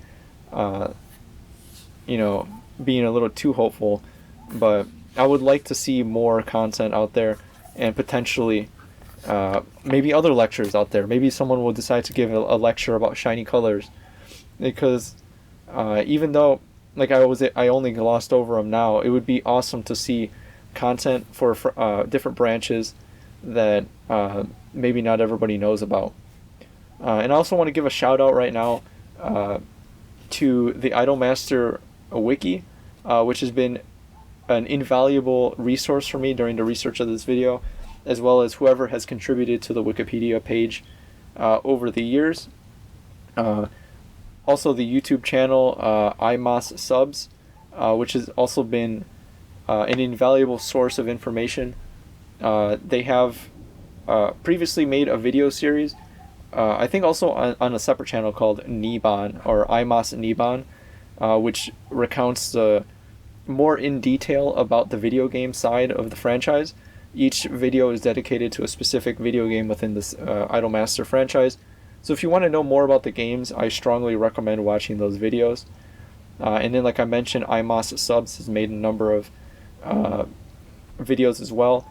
I think it's on their channel, but there's a video called So You Want to Get Into Idolmaster. It's like a newcomer's introduction to the franchise, which is perhaps a little bit more cohesive than this lecture right now, but due to the format, the lecture was going to be longer anyways. But I recommend watching their stuff. They also have translations for a number of the games. Look out on YouTube. Like I mentioned before, Starlight Stage music videos are out there. I've been watching those over the years, and I appreciate everyone who uploads those online, as well as the maintainers of the torrent, Nya. And I guess that's about it. I could sit here all day, I guess. But honestly, my throat is has had enough of this lecture, and hopefully I'm not stretching this on too much. And I guess my sincerest thanks to anyone who's made it this long watching. Hopefully this video was, and this lecture was good and informative and maybe a little entertaining. And hopefully you learned a thing or two about Idolmaster along the way.